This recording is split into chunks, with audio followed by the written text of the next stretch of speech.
Vanessa Hale pressed both palms flat against the hospital corridor wall and laughed. Not a quiet laugh. Not the kind a person swallows or hides behind a hand.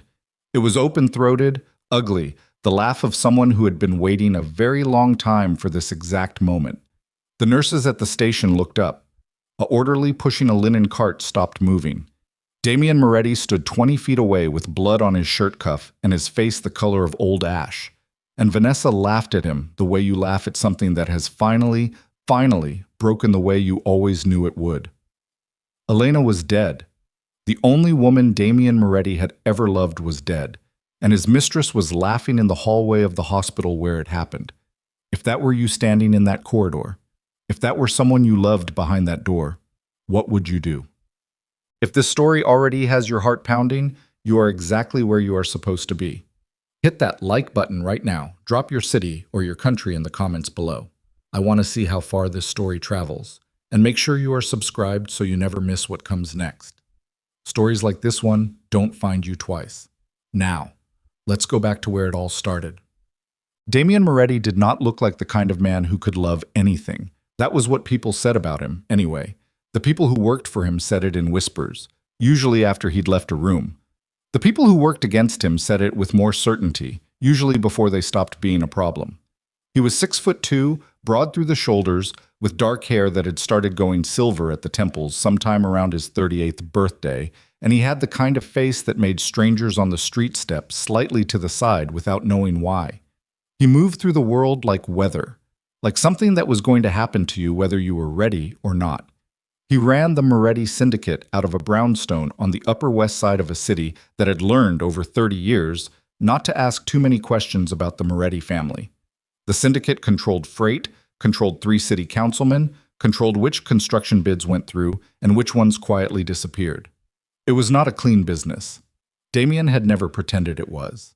He had inherited it from his father at 26 when his father caught 2 bullets in a parking garage in the Bronx, and he had spent the next decade making sure no one ever made that particular mistake twice. He was ruthless. He was careful. He was, by every observable measure, a man who had armored himself against the world so thoroughly that nothing could get through, except Elena. Elena Carter had gotten through, and he had never entirely understood how. They had met at a gallery opening 11 years ago. She was there with a college friend. He was there because a city alderman he needed to stay close to had organized the event. She was not trying to impress anyone. She was standing in front of a painting that he thought was ugly, a big canvas of industrial grays and rust browns, and she was arguing with it. Not with anyone near it, with the painting itself, in a quiet, half-audible monologue about what the artist had gotten wrong about light. He had stopped walking. He didn't know why. She noticed him standing there and said, without embarrassment, "Sorry, I do that." "Do what?" "Talk to that can't hear me." He had laughed. He could count on one hand the number of times in the previous decade that something had made him laugh, and he would have had fingers left over. They were married 14 months later in a small ceremony that made his associates nervous because they had expected something larger, something that looked more like a coronation and less like 2 people who actually wanted to be in the same room. Elena wore her mother's earrings. Damien cried briefly in the elevator on the way up to the reception, where no one could see him, and then composed himself and walked in and was Damien Moretti again. But she knew. She had seen his face when he came through that door, and she never said a word about it, and he loved her for that more than he could have explained to anyone. The years that followed were not simple. You do not marry into the Moretti family and find yourself in a simple life. Elena understood what he was. She was not naive about it.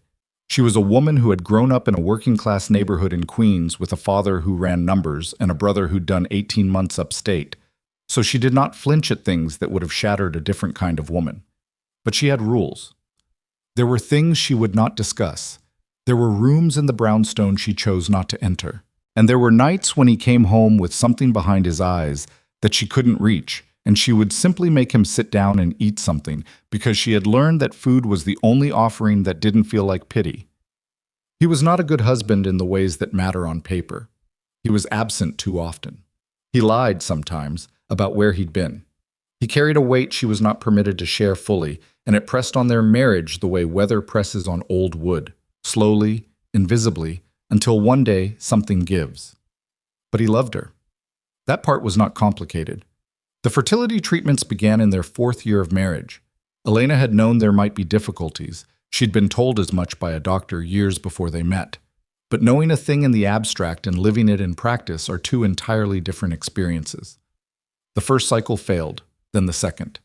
Damien sat with her through every appointment, every blood draw, every phone call that started with the kind of careful pause that tells you the news before the words do. He was not soft about it. He didn't have the vocabulary for soft. But he was present, and for Elena that was more than most. The third cycle produced 2 embryos. One failed to implant. The other held on for 9 weeks before it didn't. After that, Elena stopped talking about it for almost a year. She went quiet in the way that people go quiet when they are deciding something. Damien did not push. He waited, which was not natural to him, and the waiting cost him more than most things had. She came back to him on a Tuesday evening with a folder of paperwork from a fertility clinic called Hargrove Reproductive Associates and said, "One more time, I want to try one more time." He looked at the folder. He looked at her face. He said yes. That was 3 years ago. They were now 8.5 months into what had turned out to be a successful pregnancy, and Damien Moretti, the most feared man in 3 boroughs, had spent the last several months reading about infant car seat installation and arguing with his security detail about whether the nursery needed a second camera angle. He was going to be a father. The thought still ambushed him sometimes, usually at strange hours, standing in the kitchen at 2 in the morning or in the back of his car watching the city move past the window. It would land on him without warning, and for a moment he wouldn't know what to do with it. He, Damien Moretti, was going to have a child. Elena was going to be a mother. Whatever he had broken or bent or taken in 30 years of living the way he lived, this was something clean, something that had nothing to do with any of that. He told himself that. He needed it to be true. Vanessa Hale had been in his life for 14 months. He did not like examining how it had started, so mostly he didn't. The simplest version was this. She was ambitious, she was beautiful, she was present at a moment when Elena was deep in the grief of another failed cycle and had gone somewhere inside herself that he could not follow. That was not an excuse. He knew it wasn't an excuse. But it was the sequence of events, and sequence of events was the closest thing Damien Moretti had ever come to self-reflection. Vanessa was 31 to his 42. She worked in financial compliance, which meant she understood money laundering without needing anyone to explain it to her, and she was sharp in a way that expressed itself mostly as aggression. She wanted things, and she wanted them plainly, and she did not apologize for that. He had found it at first clarifying. She was uncomplicated in the way that things which are bad for you are often uncomplicated. She had made her position clear within the first 2 months. She was not interested in being kept. She was interested in being chosen. She talked about Elena with a specific kind of contempt that she dressed up as pity, and she talked about the Moretti organization with the frank hunger of someone who had been planning for a thing they hadn't yet been offered. He knew what she was. He told himself he had it contained. He was wrong about that. The night everything shifted started like most bad nights do, with something ordinary. It was a Wednesday. Damien was in the study of the brownstone, working through a phone call with his attorney about a shipping contract that had developed complications, when Elena knocked and opened the door slightly. She was enormous now, 8 months and change, moving with the careful deliberateness of a woman who had learned to negotiate with her own body. She held a glass of water in one hand and a look on her face that he recognized but could not immediately name. "I need to talk to you," she said. He held up one finger to her and said into the phone, "I'll call you back." He hung up without waiting for a response. "What's wrong?" She came in and sat down in the chair across from his desk, which she almost never did. Elena hated that chair. She said once that it was the chair where bad news lived, because every time someone sat in it across from him, something was wrong. She set the glass of water down on the edge of the desk. She didn't look at him. "I found the receipts," she said. The room went very still. Damien did not move. He was not a man who moved when things went wrong. He had trained himself out of it years ago, that instinct to react. He sat very still and felt the weight of those 4 words settle over him like something structural giving way. "Elena, don't." She said it quietly, which was worse than if she'd said it loudly. "Just don't start with my name. I'm not in the mood for it." He looked at her. She was looking at the water glass. "How long?" she said. It wasn't really a question. 14 months. She made a sound. Not a cry. Something shorter, more compressed. Like the sound a person makes when they've been told a thing they already knew but hoped was wrong. I'm 8 months pregnant, Damien. I know. You were... She stopped, started again. While we were doing the IVF, while I was... She couldn't finish that sentence either. She pressed one hand flat against her stomach, the way she did sometimes, instinctive, like she was steadying herself or protecting something. What's her name? He told her. Is it still happening? He looked at the desk, not at her. That was all the answer she needed. She stood up. For a woman who was 8 months pregnant, she stood up with a precision that made something in him flinch. Here is what's going to happen, she said. You are going to end it, not after the baby comes, not when it's convenient. After our child is born, when I'm out of this hospital bed and back in this house, I'm going to know it's done because you're going to make it done. If you don't... She picked up the water glass. She held it for a moment. Then she set it back down, because she was Elena and not the kind of person who threw things. I will take this baby and I will walk out of your life so completely that your people won't be able to find me. And you know I'm the only one who could do it. He did know that. That was the worst part. Okay, he said. She looked at him for a long time. She was reading him. She had always been able to read him, which was one of the things he both loved and feared about her. Whatever she saw, it wasn't enough. She nodded once, and she left the room, and he sat in the silence she left behind and did not move for a long time. He called Vanessa that night. He did not end it. He told himself he would. He told himself he needed to handle it carefully, that there were complications, that Vanessa knew things and had access to certain channels that made a clean break complicated. These were all true things. They were also, he would admit to himself much later if he was being honest, excuses stacked on top of each other like furniture against a door. Vanessa picked up on the second ring. He could hear music in the background, something low and expensive. She said, I saw the news that she's due soon. Are we having a problem? Not a problem, he said. Just complicated timing. There was a pause. Damien, don't do this to me. I'm not doing anything to you. You're going to try to ghost me for 3 months while you play house with your wife and a newborn. That's not because I need you to understand something. Her voice had dropped into a register he recognized, the one that meant she was controlling herself very carefully.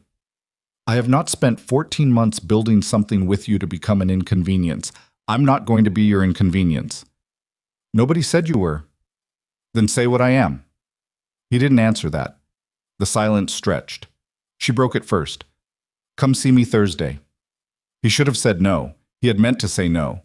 He said, I'll try, which they both knew meant yes. 3 weeks passed. Elena had taken to sleeping in the guest room, not with drama or announcement, just a quiet repositioning that they both pretended was about her comfort and the pregnancy and the extra space she needed. He let her have that pretense. She let him have the pretense that nothing had changed. They ate dinner together most nights in a silence that was not entirely hostile. They talked about practical things, the nursery, the hospital plan, the pediatrician Elena had selected after interviewing 4 of them, because she was Elena and she was thorough about things that mattered to her. He watched her across the dinner table and felt something he didn't have a precise word for. Grief wasn't right because she was still there. Guilt was part of it, but guilt had a quality of looking backward, and what he felt also had a forward edge, a dread of something approaching. He would look at her and think, I'm going to lose this. I'm going to lose this, and I'm continuing to do the thing that will make me lose it, and I don't know how to stop. That was the most honest thing he could have said to himself. He wasn't proud of it. On a Thursday evening, 12 days before Elena's due date, Damien was at a restaurant in Midtown that served as a neutral meeting point for certain conversations.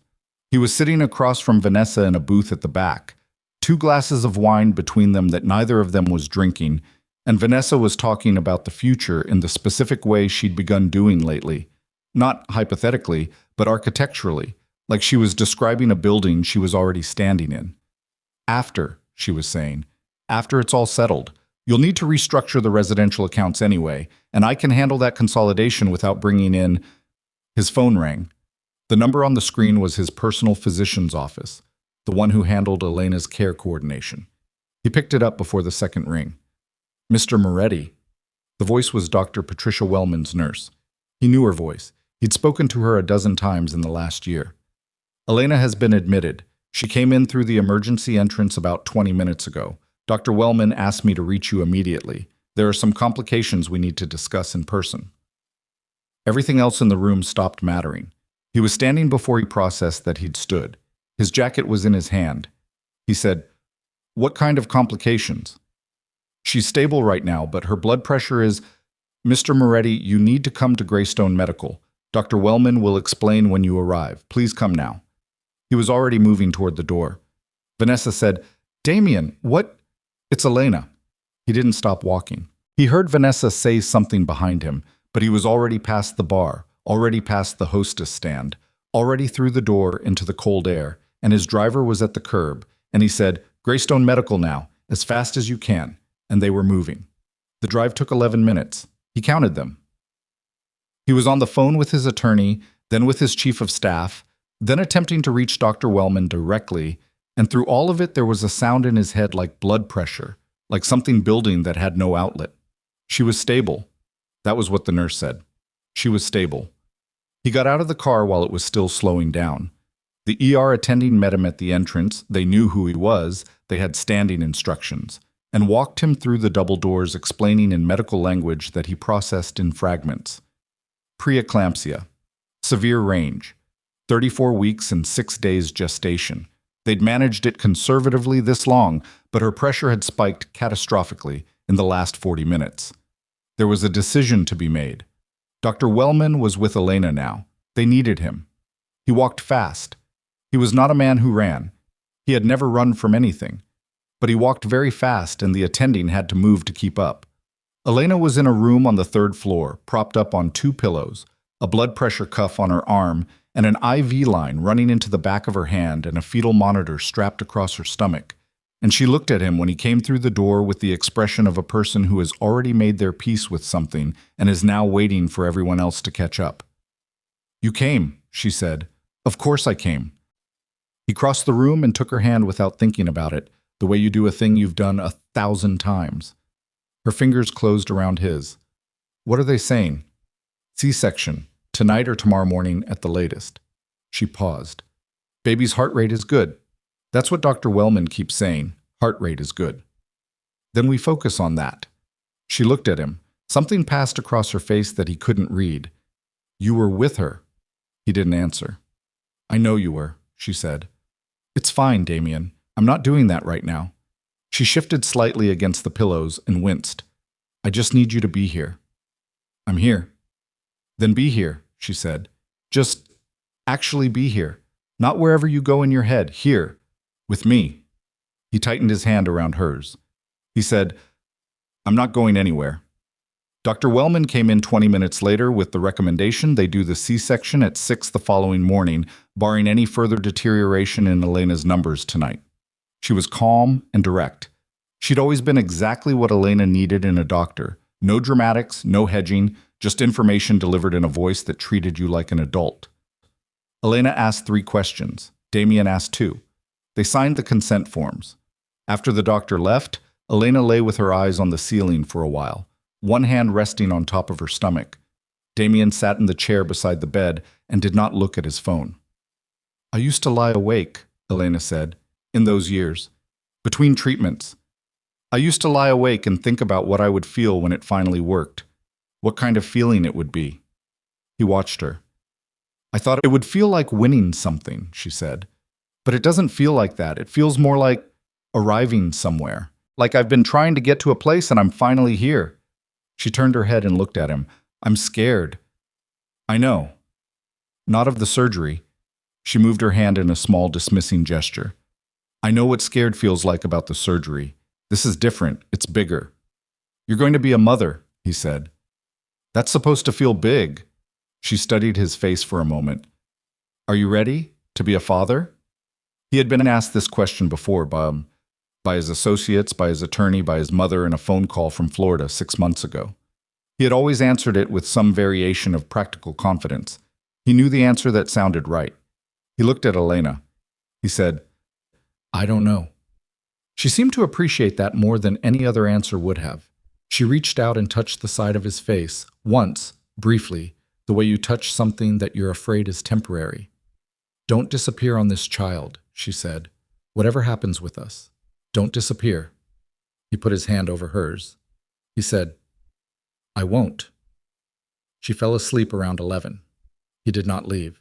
He sat in the chair beside her bed and listened to the fetal monitor and the sound of the hospital settling around him, and sometime after midnight he took out his phone and typed a message to Vanessa.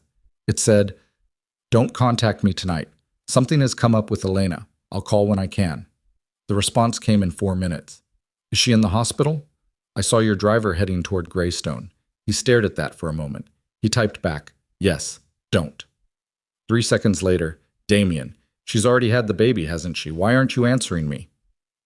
"Damien." He turned the phone face down on his knee. He sat in the dark and listened to his wife breathe and tried not to think about the message he wasn't answering. And somewhere in the small hours of the morning, he fell asleep in the chair, with his hand still resting on the bed near Elena's, not quite touching, the way two people hold a distance they haven't yet decided to close. The surgical team arrived at 5:45. Damien had been awake since 4:30, had stepped out for coffee that tasted like a paper cup and come back before Elena opened her eyes. She woke up already composed, the way she did everything. Whatever internal processing she did happened somewhere he couldn't see, and she arrived at each moment already having worked through it. She asked for water. The nurse said not yet. She accepted this without complaint and asked instead if they could open the blinds, because it was almost morning and she wanted to see whether it was going to rain. It was not going to rain. The sky through the window was the particular blue of very early November, clean and sharp and slightly brutal in the way of cold, clear days. "Good," Elena said. "I didn't want to do this in the rain." They prepped her for surgery, and he was allowed to change into scrubs and come into the OR, and he stood at her shoulder on the other side of a curtain that blocked the lower half of her body from view, and she held his hand and they did not talk much. There was a kind of peace in the room that surprised him. He had been in many high-pressure situations in his life, had been in rooms where decisions were made that ended people's careers, their freedom, sometimes more than that, but he had never been in a room that felt quite like this one. Like something was about to exist in the world that had never existed before. Dr. Wellman worked fast. They talked to Elena in calm, informational tones. At 7 minutes past 6, Elena's grip on his hand tightened to the point of pain. Then there was a cry. It was a sound he had not anticipated. He had expected it, but the anticipation had not prepared him for the actual thing, which was small and furious and absolutely certain of its right to be heard. He felt something happen in his chest that he did not have a category for. Elena made a sound, a short, broken exhale that was not crying but was very close to it, and she said, "Is the baby?" "Strong," the scrub nurse said. "Baby is strong." And then, before anyone had moved or breathed or fully processed, Dr. Wellman said, in a voice that had a different quality to it, slower, more careful, "Elena, Damien, I need you to hold steady with me." Elena's hand tightened again. "There's a second baby." Silence. Then Dr. Wellman again. "Twins. We have twins." Damien looked at Elena. Elena was looking at the ceiling. She was blinking very fast. "We didn't," he started. "Last ultrasound showed one," Dr. Wellman said. "Second was presenting in a position we missed. It happens. Both are here now. Both are crying. Elena, you need to stay very still for me." Elena said quietly to the ceiling, "Twins." "Two," he said. He heard the word come out of his own mouth, and it did not sound like his voice. "Damien." Elena's voice was different. It had gone thin. He looked at her face. Her color had changed. "Elena." He leaned forward. Hey, look at me." "Something," she started. "Something feels..." And then the room was different. The careful, controlled quiet. Shattered into organized chaos that he would only remember in fragments afterward. Voices, the scrub nurse moving, an alarm from a monitor, Dr. Wellman's voice clipped and fast and commanding, someone saying a word that his mind registered and could not hold on to. He was pushed gently but firmly back. He let himself be moved, which he never did, because the room had changed into something where he was not the thing that mattered. He stood at Elena's shoulder and held her hand, and she was still holding his, still squeezing, and her eyes found his, and she said something that he almost couldn't hear under the noise of the room. He bent toward her. She said, "I made it." He said, "You made it. You're right here." She said very quietly, "Take care of them." He said, "You're going to take care of them with me." But her hand had stopped squeezing.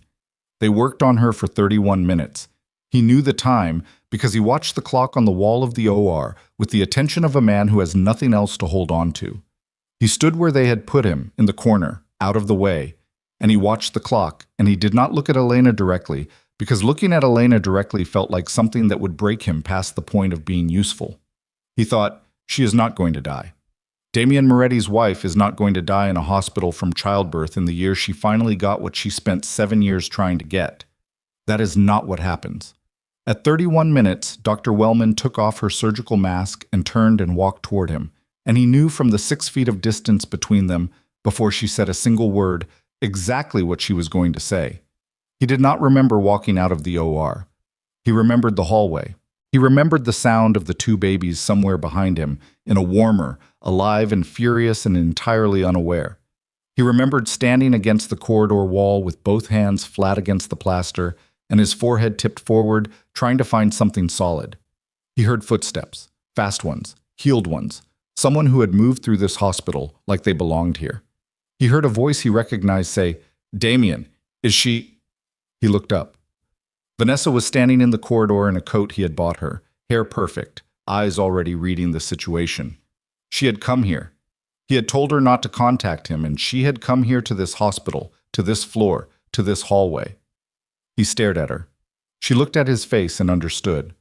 And then he watched it happen and would never forget it. Something moved through her expression that was not grief and was not shock. It was something faster and more calculated than either of those things. She pressed her lips together. Her chin came up slightly, and she laughed. It was not loud. It was not theatrical. But it was a laugh, small and involuntary and unmistakable. The laugh of a person who has just received news they've been waiting for, and it lasted only a moment before she caught herself and replaced it with something that looked more appropriate. But he had seen it. A nurse had seen it. An orderly further down the hall had seen it. And Damien Moretti, who had stood in that hallway with his wife's last words still somewhere in his chest, looked at the woman he had spent 14 months choosing over the person who had just died, and felt something happen inside him that was colder and more absolute than grief, and had no name he was willing to give it yet. Vanessa composed herself. She stepped forward. She said, "Damien, I'm so sorry. I know this is devastating." He said nothing. She reached out and touched his arm. He looked at her hand on his sleeve. She said, quieter, almost gentle, "She's gone now. And that's terrible. But we can... Damien, there's nothing in the way now. We can... Get your hand off me," he said. She stopped. "Get your hand off me," he said again, "and get out of this hospital. Damien, now." His voice was quiet. It was the quietest he'd spoken all day. The nurses at the station were not pretending not to listen. "Right now, and Vanessa." He waited until she looked at him. "Don't be somewhere I can find you for a very long time." She looked at him for a moment. Something moved behind her eyes, calculation, fear, something she was deciding. Then she turned and walked back the way she'd come. He watched her go. He listened to her heels on the linoleum until they disappeared. Then he turned and looked at the door of the room where 2 babies were waiting, crying, alive. He stood there for a long time. Then he went in. The twins were in a warming unit side by side, wrapped in the standard-issue hospital blankets, and they were making the sounds that newborns make. Not crying exactly, more like a continuous announcement of existence, urgent and tuneless and impossible to ignore. Damien stood at the edge of the unit and looked at them. He did not know what he was supposed to feel. He had spent 8.5 months building a version of this moment in his head, and none of those versions had included Elena being gone, so the whole architecture of what he had imagined was simply not applicable. He stood there and looked at 2 very small people who had not existed 12 hours ago and tried to locate something in himself that matched the occasion. What he found was exhaustion and a specific physical grief that sat in his sternum like a stone. The nurse on duty was a woman in her 50s named Adele, with short, natural hair and the steady hands of someone who had done this work for a long time. She had been watching him from a respectful distance since he walked in. She said now quietly, "Do you want to hold one of them?" He looked at her. "Both of them, eventually," she said. "But one at a time is fine. There's no rush." He said, "Which one are they?" He stopped. He hadn't thought to ask. "Boy or girl?" "One of each," Adele said. "A son and a daughter." He looked back at the warming unit. A son and a daughter. Elena had wanted a daughter. She had said it once, quietly, and then immediately walked it back and said she just wanted healthy. She didn't care about anything else. But he had heard the word daughter, and he had filed it away the way he filed away every small true thing she told him. He said, "Okay." He reached into the warming unit and picked up the closer one with both hands. Supporting the head the way he'd been shown at the class Elena had insisted he attend 3 months ago, the one he'd sat through with his arms crossed and the expression of a man being made to wait for something. He had paid attention despite himself. The baby, his daughter, he would learn in a moment, was almost weightless. She turned her face toward the warmth of his hands with the blind automatic certainty of something that does not yet know it should be afraid. Damien Moretti stood in the recovery room of Greystone Medical at 6:47 in the morning with his daughter in his hands and his wife dead 20 feet away and said nothing, because there was nothing to say. And for a moment he was just a man holding a very small person in a very large grief. And Adele let him have that without commentary. Then his phone buzzed in his pocket. He looked down at it without moving his hands from the baby. The screen showed a name, Marco.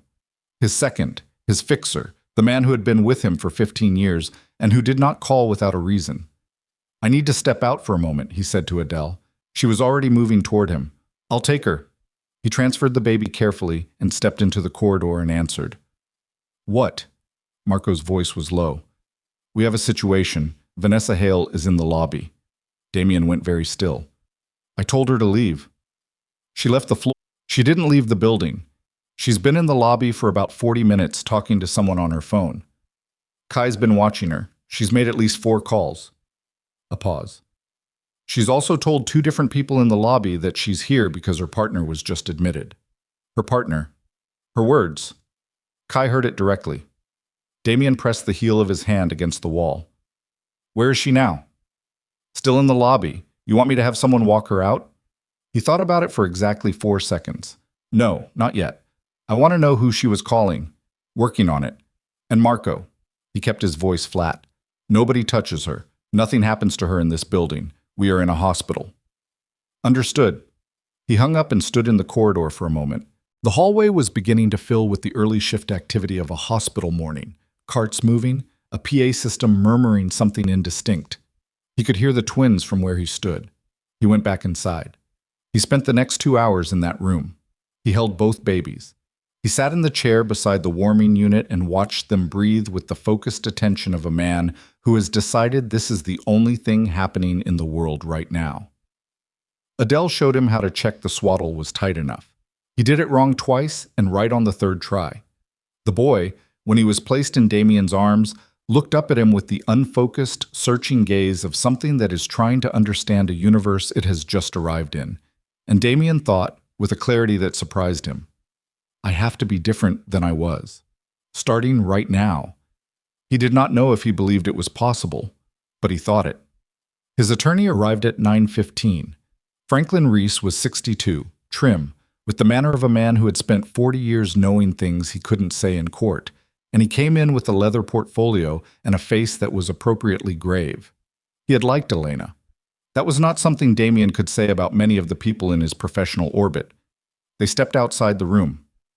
"I'm sorry," Franklin said first. He said it simply, without embellishment, which was the right way to say it. "Thank you." Damien looked down the corridor. "I need 3 things handled today." Franklin opened the portfolio. "Elena's death certificate process. I want it moved quickly, I want it dignified, and I want her family notified by me personally before any paperwork goes anywhere. Get me a direct line to her sister."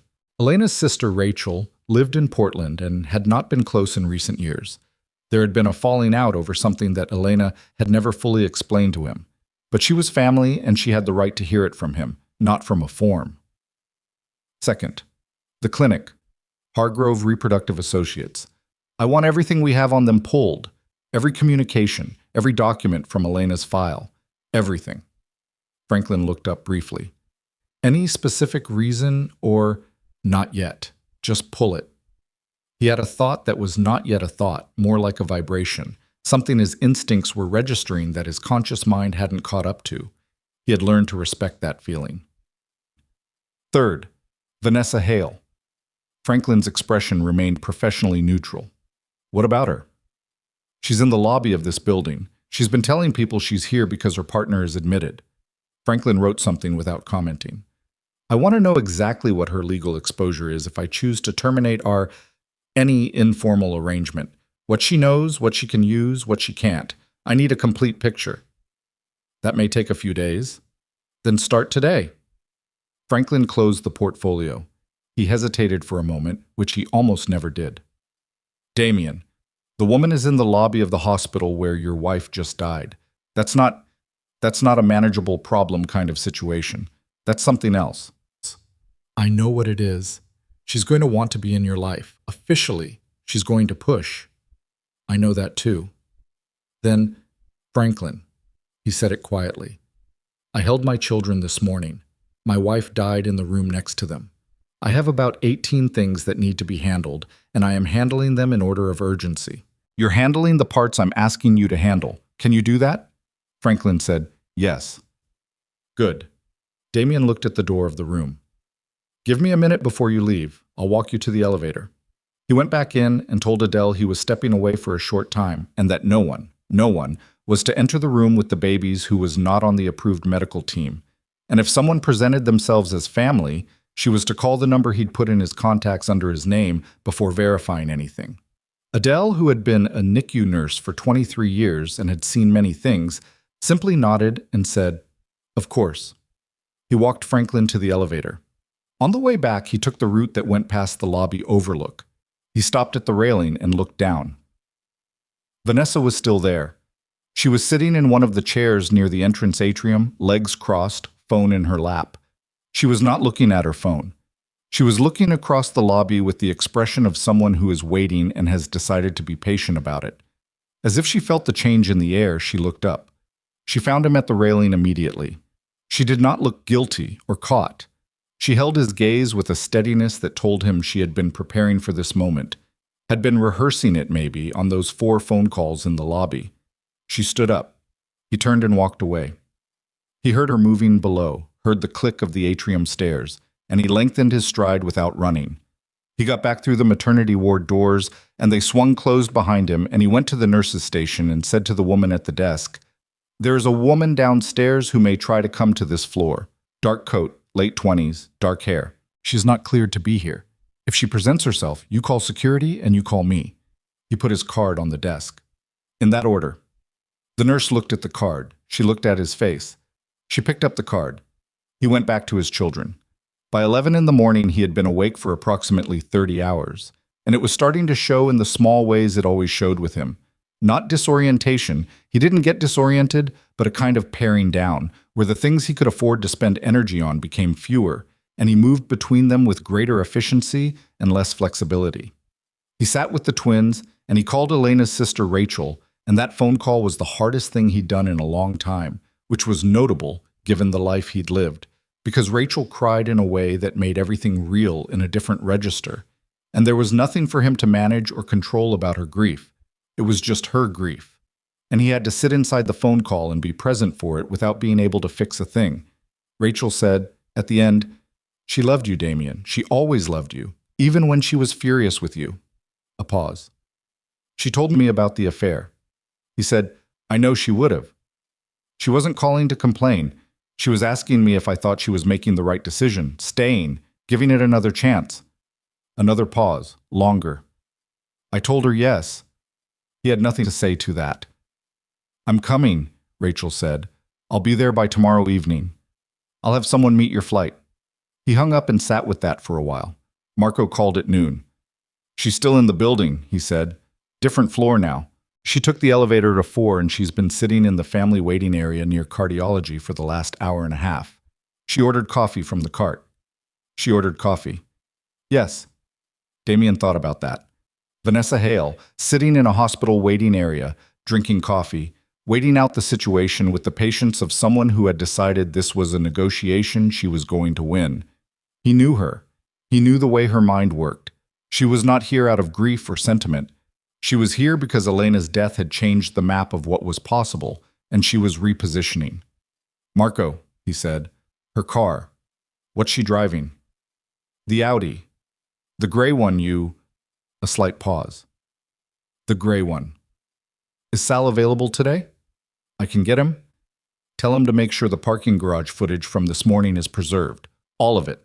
Every camera that would have caught her arrival time. He didn't explain why. Marco didn't ask. And I want to know who she was calling this morning. Still working on it? Got one of the four. She called a man named Curtis Webb. He's an attorney. Family law. The room went quiet in a particular way that had nothing to do with sound. Family law. Damien said, say that again. Curtis Webb, he has a practice in Midtown, specializes in contested estates, paternity disputes, custody. Stop. His voice was flat. She called a family law attorney this morning, within 2 hours of Elena dying. Within 90 minutes, based on Kai's timeline. He stood up from the chair slowly. He crossed to the window of the room and looked out at the November sky. She's going to make a claim, he said. It was not a question. That's what it looks like. What kind of claim? Marco was quiet for a moment. The kind you make when you want to establish a connection to an estate, or to a family. Damien turned that over. He went back through every conversation he'd had with Vanessa in 14 months, looking for the specific thing he might have missed, the thread he should have pulled sooner. He found several. He did not permit himself to waste time on the finding. Keep watching her, he said. Nobody approaches her. I want to know the minute she moves. He sat back down with his children and thought for a long time. Vanessa came to the 4th floor at 2:15. He was not there when she arrived, but Adele told him about it when he returned from a brief conversation with Dr. Wellman about the twins' continued monitoring. A woman matching his description had presented at the maternity ward desk and asked to see the Moretti babies. She had identified herself as a family friend. She had been calm and polite about it, Adele said. Not demanding. The kind of calm that is more troubling than demanding would have been. She had been turned away. She had accepted this without argument. Did she leave? Damien asked. She said she'd wait, Adele said. She's in the corridor outside the ward doors. He looked at the ward doors. He went out. She was standing near the doors with her coat folded over her arm and her phone in her hand, not looking at it. When he came through the doors, she straightened slightly but didn't move toward him. She had learned in 14 months that coming at him got her nowhere. Damien, she said, you need to go home, Vanessa. I've been here since 6 this morning. I know. He stopped 4 feet from her. I know exactly how long you've been here and every place in this building you've been. That's not a coincidence. I made sure of it. Go home. Something moved in her face. Recalibration. I'm not trying to cause a scene. I just want to talk. Not today. When? Not today, he said again. Same tone. Same distance. She breathed in slowly. She looked at the floor and then up at him, and when she looked up, she had shifted into something more direct. I'm pregnant. The corridor was not quiet, and it was a hospital. Hospitals are never quiet. But those 2 words created a space around them that felt like silence. Damien looked at her. 8 weeks, she said. I found out 3 weeks ago. I was going to tell you Thursday, at the restaurant. That's why I needed to see you. He studied her face. He had spent 14 months learning her tells. The small shifts in her expression that she thought she'd smoothed out. The places where ambition and emotion moved through her without quite being hidden. He looked for those now. He found one. Her eyes, which were steady and direct and doing the work of seeming honest. Are you sure it's mine? He said. Her jaw tightened. Yes. I want confirmation, a test, a real one, from a doctor I choose. Fine. She said it too fast. Fine. But Damien, I need you to understand what this means. This isn't, I'm not doing this to hurt you. This child exists. It's real. Whatever happens with, she gestured vaguely in the direction of the maternity ward. Whatever your obligations are in there, this is also real. He said nothing. I know the timing is terrible, she said. I know that, but I didn't plan this to coincide with my wife dying. She stopped. Say it, he said. That's what you were going to say. You didn't plan this to coincide with my wife dying, so say it. Vanessa held his gaze. No, I didn't plan it. But here you are, he said, in this hospital, on this floor, 4 hours after she died, having already called a family law attorney this morning. He watched her face go carefully still. Yes, I know about that. I know about Curtis Webb. I know you called him at 7:42 this morning, and I know the call lasted 19 minutes. He took one step closer to her, just one, but she felt it and didn't move. So let me tell you what I'm hearing. I'm hearing that you've been planning for this, that you had a strategy prepared, that you were waiting for an opening. That's not, and what I want you to understand, he said very quietly, is that I'm not in a condition right now where I can be managed. I'm not in a condition where the right words said in the right order are going to land the way you want them to land. My wife is dead. My children are on the other side of that door. Whatever conversation we need to have, we will have it, but not today. Not in this building, and not on your timeline. Vanessa looked at him for a long moment. Her expression was the most honest he'd seen it in a long time, which meant she was angry, which meant the management had slipped. You loved her, she said. I know that. But she's gone, Damien, and I'm here. I've always been here. And now I'm carrying your child, and you can be angry at the timing all you want, but it doesn't change what's true. He said, Go home, Vanessa. She picked up her coat. She did not look at him again. She walked to the elevator and pressed the button and stood with her back very straight and her chin level, and he watched her until the doors closed. He stood in the corridor for a moment. Then he went back to his children. The next 4 days were a particular kind of hell that he hadn't had a name for before and still didn't. The twins were kept in the NICU for monitoring. They were 5 weeks early, and while both were stable and healthy by the measures that mattered, they needed watching. He was there every day, every morning until late evening, learning the rhythms of their care with the same focused attention he applied to everything, because attention was the only tool he had that worked across all contexts. His son was quieter, his daughter was not. She made her displeasure known about every change in temperature, every repositioning, every lapse in what she apparently considered adequate holding time, and the nurses had begun referring to her with private amusement as the boss, which he found, against everything, funny. Elena's sister Rachel arrived on the second day. She was shorter than Elena and had Elena's same eyes, and when she first saw him in the NICU corridor, she stopped and looked at him with an expression that was complicated in ways he understood, because he felt them too. They were not friends. They had never been unfriendly, but they were not friends, and they had in common only the one most important thing, and that thing was gone. She looked at the twins through the NICU window for a long time without speaking. Then she said, She really did love them before they were even here. You know that? She called me the day the test came back positive. She was crying so hard I could barely understand her. He had not known Elena called Rachel. He had not known that Elena had told her sister anything beyond the affair. He stood there and received this information and filed it in the place where he kept things that hurt. I'm going to need help, he said, with them, practical help, for the first few months. Rachel, he stopped. This was not natural for him, asking for things. I'm asking. Rachel looked at him. I know what you do, she said. I know what kind of man you are. Yes. Elena made her choice. I told her it was the right one. I'm not sure I was right about that. Probably you weren't. She seemed surprised that he said it. She looked at him for another moment, then back at the twins. I'll stay for a month, she said. After that, we talk about longer term. Thank you. Don't thank me. I'm doing this for them. And for Elena. I know. She went in to see the babies. He stayed at the window. On the fourth day, Franklin Reese came to the brownstone with a folder that was thicker than the one from the previous week, and they sat in the study, the same study where Elena had sat across from him and said, I found the receipts, and Franklin laid out what he had. Vanessa Hale's claim is going to be paternity, Franklin said. That's the play. If she can establish that the child she's carrying is yours, she has standing to seek support, potentially a portion of the estate depending on how the argument is structured. Curtis Webb is aggressive. He's won cases like this. Is the child mine? Franklin paused. We don't know yet. She agreed to the test you requested, with conditions.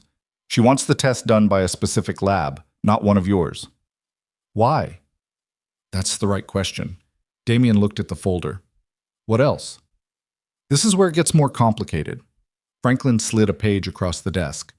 In the process of researching Hale's background, standard, she's involved with a principal of the organization, so we do due diligence. We found that she's had contact with a man named Derek Solis. You know the name? He knew the name. Derek Solis ran a crew out of the Bronx that had been in a cold tension with the Moretti organization for 2 years. Not open conflict, cold.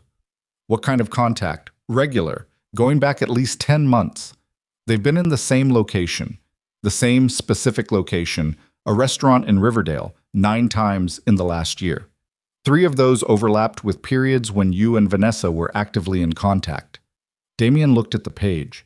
He looked at the dates. He looked at the timeline and did what he always did with information, which was let the shape of it become apparent without forcing an interpretation before the shape was clear. The shape that became apparent was not a comfortable one. She's been running 2 relationships, he said, in parallel. At minimum. One with me, one with Solis. That's what the pattern suggests. He sat back. The chair in his study was old leather, his father's chair, and it had the particular quality of something that has absorbed a long time of difficult thinking. He sat in it and thought, if the child is Solis's, then her play is still to claim it's yours, because your resources are considerably larger than Solis's. Franklin looked at him levelly. She may not be certain which of you is the father. She may have made a decision about which answer is more useful. The room was quiet. There's one more thing, Franklin said. Damien looked at him. Franklin took another page from the folder. In pulling Elena's complete file from Hargrove Reproductive Associates, per your instruction, our medical consultant flagged something. He set the page down carefully. The IVF protocol used for Elena's final cycle. There are notations in the lab records that don't correspond to the documented procedure.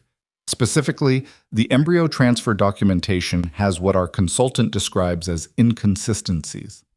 Meaning, Franklin looked at him steadily, meaning it is possible, and I want to be careful here because this needs proper medical verification, that the embryos transferred to Elena were not the embryos created from your genetic material. The room went very quiet. Damien looked at the page. He looked at the clinical language on it, the neat rows of notation that translated, in the plainest possible terms, to the possibility that the 2 children sleeping in the NICU at Greystone Medical were not, biologically, his. He did not react, not externally. What happened inside him was something he would not have been able to describe to anyone. He said, "How certain?" "Not certain at all, not yet. This needs genetic testing to confirm or rule out. But the irregularities are significant enough that our consultant flagged it immediately. This kind of error, if it is an error, it would not be a small one. This would be a systemic failure, the kind that doesn't happen to one patient." Damien looked at the folder. He looked at the page. He thought about Elena sitting in this chair, this exact chair, 8 months ago, holding a glass of water, saying I found the receipts. He thought about her in the OR, holding his hand. He thought about what she said before she stopped squeezing. Take care of them. She had said them, not it. She had known, somehow, in the way she always knew things, before anyone had confirmed it. He said, "Get me the name of the best genetic testing service in the country, not affiliated with Hargrove or any clinic they have relationships with." "Already noted," Franklin said. "And Franklin." He looked up. "This does not leave this room until I know what's true. Nobody. Not Marco, not Rachel, not anyone in the building." Understood. After Franklin left, Damien sat in the study for a long time. He did not drink. He did not call anyone. He sat in his father's chair in the quiet house, and he thought about a clinic called Hargrove Reproductive Associates, and he thought about 7 years of procedures and hope and grief. And finally, the thing that worked. He thought about what kind of person it takes to let something like that happen and say nothing. And he thought, with a clarity that was colder than anything else he had felt in a week, that had contained a great deal of cold things, that whatever had been done, whether it was error or negligence or something worse, he was going to find out every detail of it. He was going to find out everything. That was the moment. Sitting alone in a quiet room with a folder of clinical notations and 14 months of lies settling around him like weather, that Damien Moretti stopped grieving and started thinking, and anyone who had worked for him long enough would have recognized the shift, because it was the same thing that happened to his face before every decision that could not be undone. The genetic testing results came back on a Thursday, 11 days after Elena died. Damien was in the brownstone when Franklin called. He was in the nursery, which Rachel had spent 3 days quietly organizing while he was at the hospital. She had not asked permission, she had simply done it, which was the most Elena thing anyone had done in his presence since Elena stopped being present. I was standing in the middle of the room holding his daughter, who had come home 2 days ago along with her brother, and who was currently asleep against his chest with the absolute confidence of someone who has decided this particular location is acceptable. His phone rang. He shifted the baby carefully to one arm and answered. Franklin said, "The results are back." Damien said, "Tell me." A pause that lasted exactly long enough to tell him the news was not simple. The twins are not a biological match to your DNA. Neither of them. Franklin's voice was careful in the way that lawyers' voices get careful when they are delivering information that has significant structural implications. The testing was run twice with independent samples to confirm. The results are consistent both times. Damien stood in the nursery in the early morning quiet and looked down at the baby sleeping against his chest. He said, "Okay." "Damien, I heard you, Franklin. I said, okay." He looked at his daughter's face. She had Elena's mouth. He had decided that, had been deciding it since the NICU, and he was not willing to let the genetics of it change what his eyes told him. What are the next steps? We need to identify who the biological parents are. That means going back to Hargrove's records and finding the other embryos from that cycle, or cycles if there were multiple affected transfers. It also means we need to determine whether this was error or something more deliberate. What's the difference, legally? Negligence versus fraud. The distinction matters significantly for what kind of action we can pursue and against whom. A pause. It also matters for the question of the twins' biological parents, who presumably have no idea any of this happened. Damien moved to the rocking chair in the corner of the nursery and sat down. His daughter shifted slightly against him and settled again. His son was in the crib 3 feet away, making the small breathing sounds that Damien had started listening for the way you listen for a sound that tells you everything is still all right. "Those are people out there," Damien said. "Somewhere. Who went through what Elena went through and don't know their children are in this house." Yes. The weight of that settled over him in layers. He sat with it for a moment before he let himself think about the next part. And if we open the Hargrove records, if this becomes a legal action, it becomes public, or it risks becoming public. There are ways to manage the disclosure process, but yes, ultimately, the biological parents have rights to information, which means eventually they find out. He looked at his daughter. And eventually they have a claim to these children. Franklin said nothing because there was nothing to say that would make that sentence easier. Damien sat in the chair. The baby breathed. Outside the window, the city made its morning noise. He had built 30 years of his life around the principle that there was always a move, always something you could do, some leverage to apply, some pressure point that would shift the situation. He looked for that now and found instead a wall. A clean, flat wall with no purchase anywhere on it. He had 2 children who were not biologically his. He had 2 biological parents out there who did not know their children existed. He had a wife who was dead and who had carried these babies for 9 months and died bringing them into the world. And those facts were also true, and they did not cancel each other out. "Find the parents," he said quietly. "Nothing public, nothing through official channels yet. Use the consultant and whoever else you need. I want to know who they are before I decide anything else." Understood. And Franklin. He looked at the crib. His son had turned his head in sleep, the tiny automatic movement of something orienting itself. Until I know what I'm going to do, these children are mine. Nothing changes in how they're handled or documented. Nothing. Understood completely. He hung up.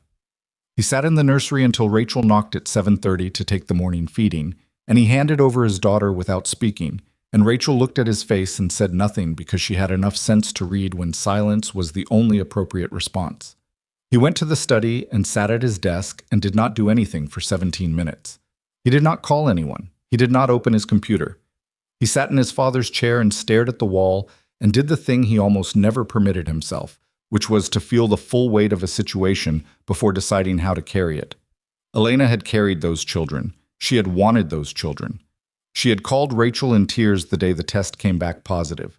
She had gone quiet and private and enormous with the growth of them, and she had held his hand in an OR and said, "Take care of them," and then she was gone. He was going to take care of them. He had promised. He was keeping that promise. But the clinic that had been paid an extraordinary sum of money to handle with precision the most private and fragile process in two people's lives, had failed in a way that was either catastrophic incompetence or something worse.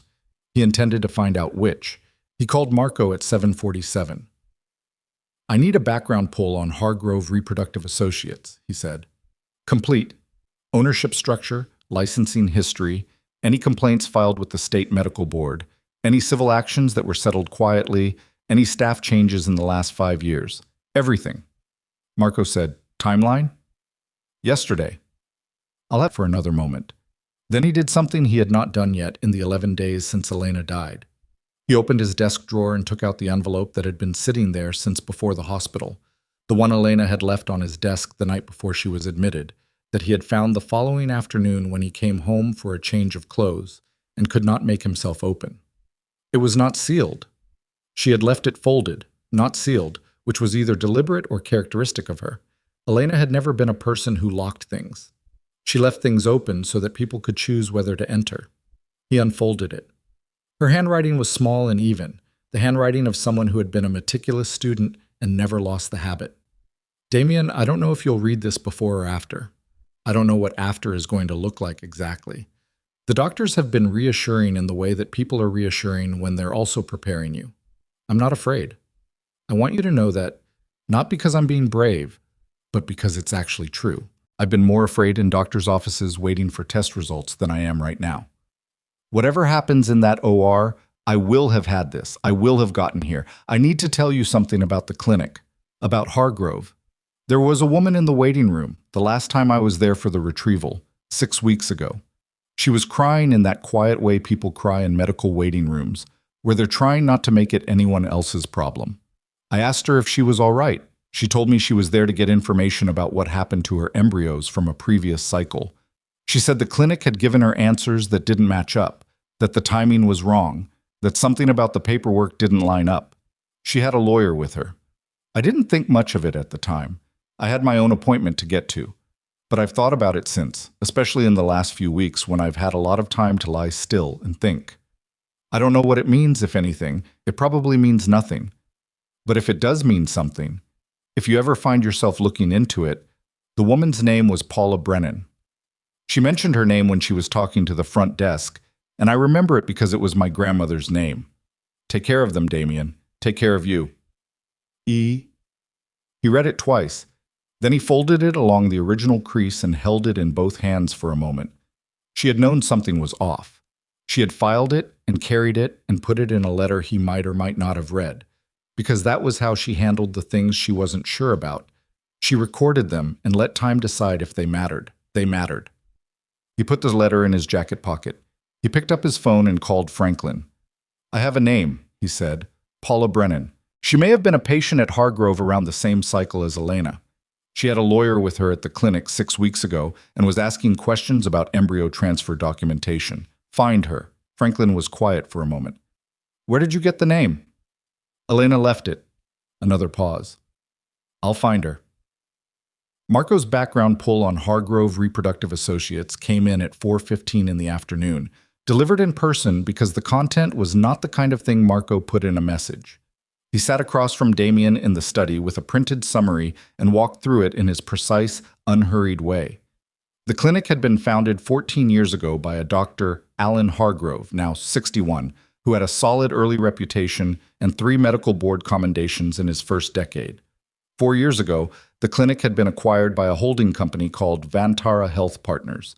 The acquisition was quiet, not widely reported, And the clinic's public profile hadn't changed much. Same name, same building, same nominal leadership. Vantara Health Partners was harder to trace. 2 layers of holding structures with addresses in Delaware and 1 in the Cayman Islands. 3 names on the corporate documentation, none of them medical professionals. One of them was familiar. Damien said, "Say that name again." Marco said, "Richard Solis." Damien looked at the page. "Derek Solis's father." "Yes." He put the page down on the desk. He did not say anything for a moment. He looked at the wall and let the shape of things rearrange itself. Vanessa had been in contact with Derek Solis for at least 10 months.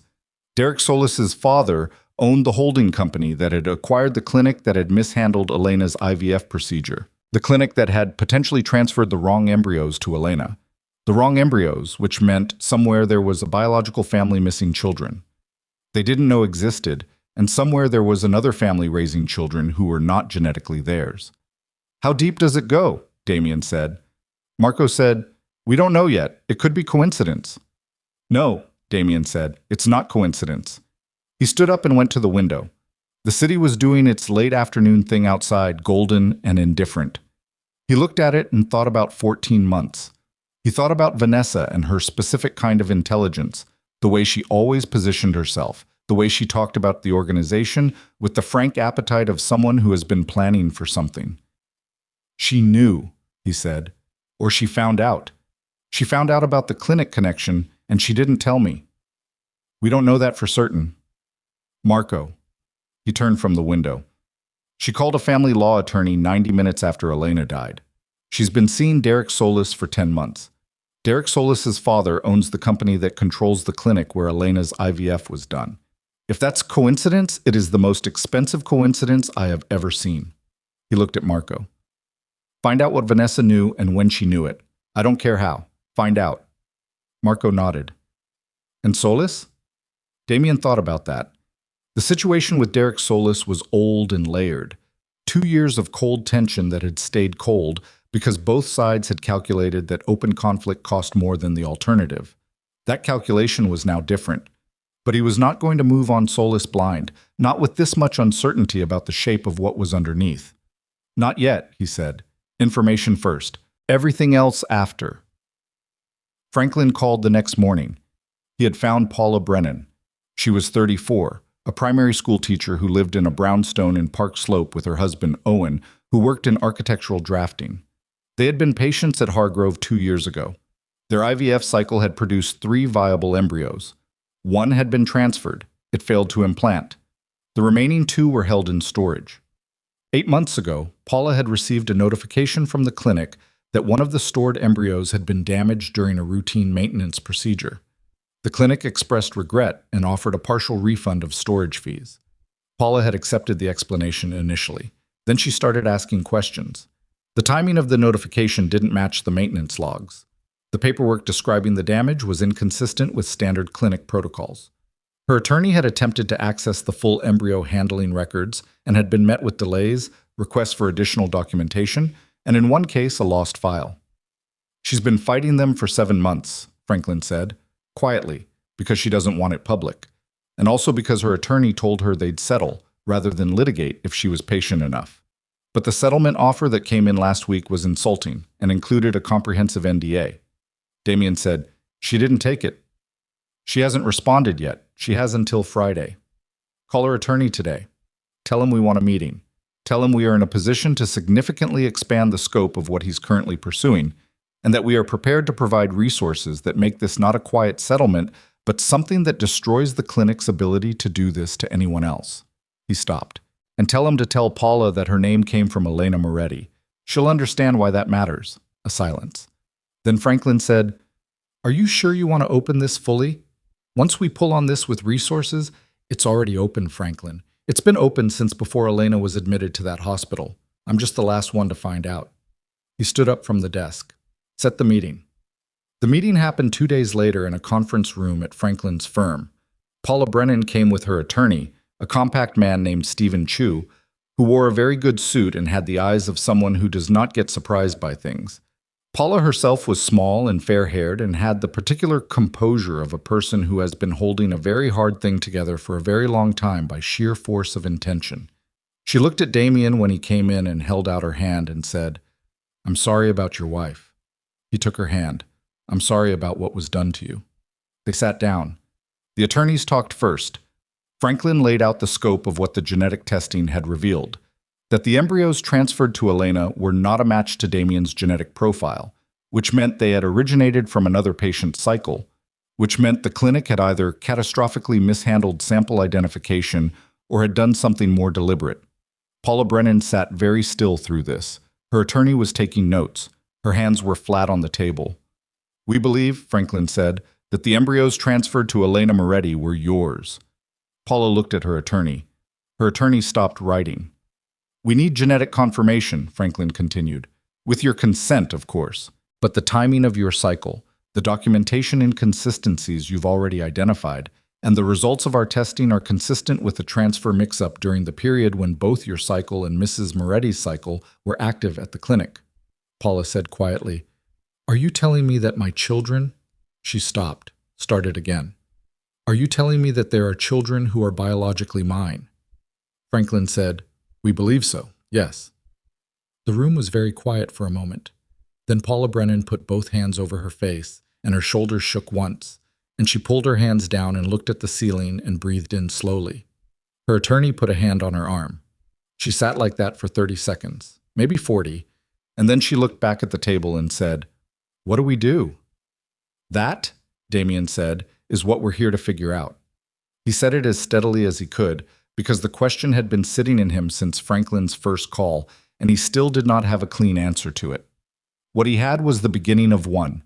You find the truth first, you let the truth determine the shape of what comes next, and you do not try to prearrange the outcome before you have all of it. He had spent 30 years prearranging outcomes. He was trying a different approach. Stephen Chu said, "There's a question of how we proceed with the clinic. My client's case is already in motion. Yours is—" He looked at Damien with the careful calculation of someone who is assessing an unusual alliance. "Yours is considerably more significant, given the resources you'd be bringing." "I'm not trying to take over your case," Damien said.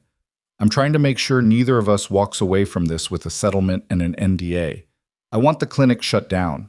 I want whatever they have done investigated fully and made public in a way that means they can never do it to anyone else. And I want the people responsible, the ownership structure, anyone who made decisions to cover this up. I want them exposed." He looked at Stephen Chu. "Can we do that together?" Chu said, "With the right resources and documentation, yes, but I want to be transparent about something." He set his pen down. "The ownership trail of the holding company that controls this clinic. We've been trying to follow it for 7 months and hitting walls. Whoever structured it was deliberate about obscuring the chain. We got to one name, a nominee director, and then the trail went cold." Damien said, "Richard Solis." Chu looked at him. "You already have the name," Damien said. "We have the name," Chu said carefully. "We haven't been able to do anything with it because Richard Solis has insulation built in, and you didn't have anything that could get past it." Damien leaned forward slightly. "I do." Chu looked at Franklin. Franklin looked at his hands. Chu said, "I'm going to ask you a question as an attorney, and I need you to understand the context of the question. Ask it. How do you know Richard Solis's name, and what kind of resources are you proposing to bring to bear on this investigation?" Damien said, "I know the name because his son has been in contact with someone close to me who I believe may have had prior knowledge of the clinic's problems and did not disclose it. As for the resources—" He paused. He thought about how to say the next part. He had never been a man who bothered with euphemism, but this was a conference room with 2 attorneys and a woman who taught primary school in Park Slope, and there were limits to what the moment called for. "I have access to information gathering capabilities that are outside what a standard legal investigation can access. What I bring you will be documented and usable. The method of obtaining it is my concern, not yours." She was quiet for a moment. "I'm going to pretend I don't know what that means." "That's fine," Damien said, "and the information you obtain will be handed to your office in a form that allows you to use it cleanly." He looked at Paula Brennan, who had been sitting very still through this exchange, watching him with the focused attention of a person who is deciding whether to trust something. This is about the clinic. This is about what they did. Whatever else I am, whatever I do in other contexts, this is about two women who deserve to be protected by the people they paid to protect them, and I am not going to let the people responsible for what happened to Elena walk away intact. Paula looked at him for a long time. Then she said, okay? Her attorney opened his mouth. She said, Stephen, okay. She looked back at Damien. What do you need from me? The meeting lasted another 2 hours. By the end of it, they had an outline. Paula's attorney would pursue the legal track, with supplementary documentation that Damien's people would provide through Franklin's office. Genetic testing for Paula and Owen Brennan would happen within the week. The Hargrove Clinic's operational records would be subpoenaed immediately, based on the expanded case that now included a second affected patient with resources to fight. And the ownership structure, the Vantara chain that led to Richard Solis, would be the central target. Damien drove back to the brownstone in the late afternoon with Marco in the front seat and the city going gray outside the windows. He was thinking about Vanessa. He had not spoken to her since the hospital corridor. She had made 3 attempts to reach him, 2 calls that he did not answer, and 1 message that said simply, I need you to know I'm keeping this baby. I'm not asking for permission. I just want you to know. He had read the message and set the phone down and not responded. Now he thought about what Marco had been pulling together about her contact with Derek Solis. He thought about the way she had positioned herself over 14 months. The conversations about the organization, the interest in the accounts, the way she talked about after, as if it were a place she had already been to and was now waiting for him to arrive. He thought about an attorney who specializes in family law getting a call 90 minutes after Elena died. He thought about Derek Solis's father owning the clinic. He thought about a woman who was smart enough and ambitious enough and cold enough to have put herself in the middle of all of it, and what it would mean if she had known. If she had known and stayed silent and waited. He said, Marco, the Solis meeting, the one in Riverdale, the restaurant, can we place what was said? We can't get audio, but we have visual on 4 of the 9 meetings. Marco paused. There's something I've been sitting on. Wasn't sure if it was the right time. Say it. Meeting 7, 3 months ago. She went in with papers. She came out without them. Marco glanced back. We got a partial image of what she was carrying in. It was a file. Light blue folder, standard manila insert. The kind that clinics use for patient documentation. The car was quiet. She brought a clinic file to a meeting with Derek Solis, Damien said. That's what it looks like. He looked out the window. A light had changed outside and the traffic had slowed, and he watched the red glow of brake lights stretch ahead in the early dark. And he sat with the full weight of what that meant. She had not just known. She had been the connection. She had taken something from Hargrove, a file, a record, information of some kind, and given it to the Solis family. She had been the link between the clinic that destroyed 2 families and the ownership structure hiding behind Delaware paperwork. And she was carrying a child she was claiming was his. He said, the paternity test. Has she responded to the testing requirement? Her attorney sent a counterproposal this morning. She wants the test done on her timeline, at a facility she selects, with a different protocol than what Franklin requested. She's stalling, he said. Yes. He sat back. He thought about what stalling meant. Stalling meant she was not certain. Stalling meant she needed time to manage something. The timing of the test, perhaps, or the result she was hoping for, or the story she was going to tell when the result came back in a way that didn't serve her. If the child was Derek Solis's, she needed time to make the alternative version of the truth available. If the child was genuinely his, she could have agreed to any test anywhere and won. The stalling was the tell. Tell Franklin to stop negotiating the terms of the test, he said.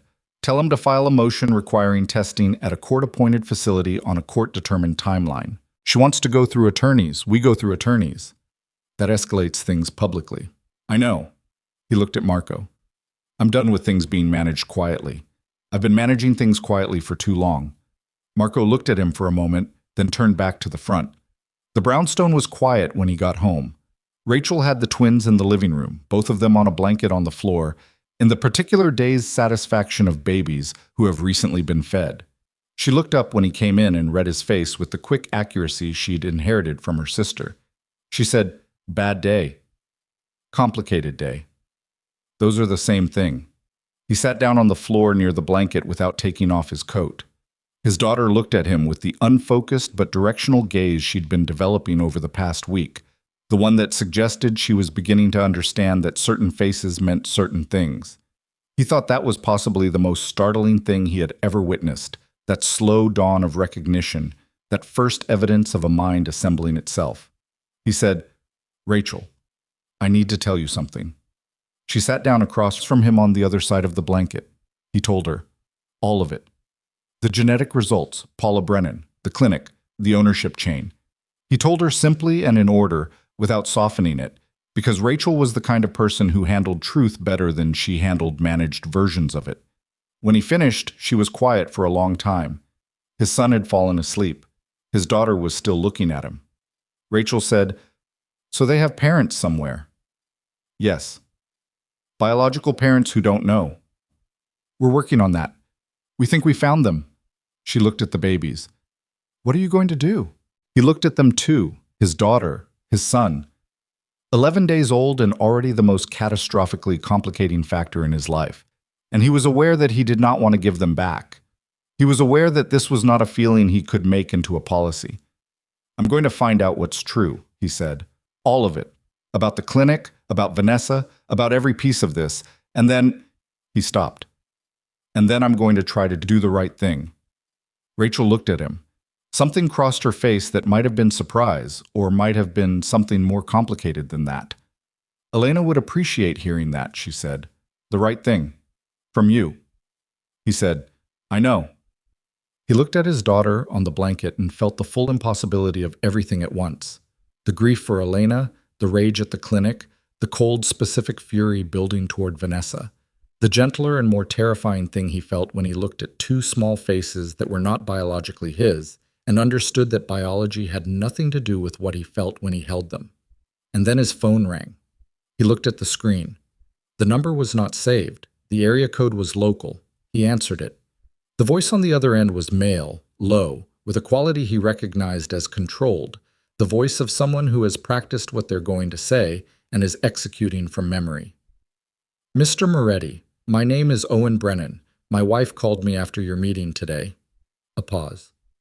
"I need to ask you something directly." Damien said, "Go ahead."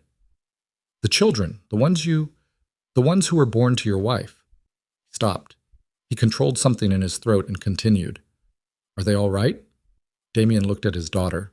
She had finally looked away from him and was looking at something above her with the concentrated fascination of someone who has just discovered that ceilings exist. He said, "They're healthy. They're home. He stopped. "They're all right." Owen Brennan was quiet for a moment. When he spoke again, his voice had a different quality, lower and rougher. The sound of a man who is right at the edge of the composure he's assembled for this call. He said, "We've been trying to have children for 4 years. Damien said, "I know. Paula thinks they might be ours, biologically. The testing will confirm it. We'll know within the week." Another silence. Then, "What happens after? When we know?" And Damien sat on the floor of his living room with his daughter looking at the ceiling and his son asleep beside her. And he thought about Elena saying, "Take care of them." And he thought about what that actually meant when you held it up against the full light of what was true. He said, "I don't know yet, Owen. I'm going to be honest with you. I don't have the answer to that yet.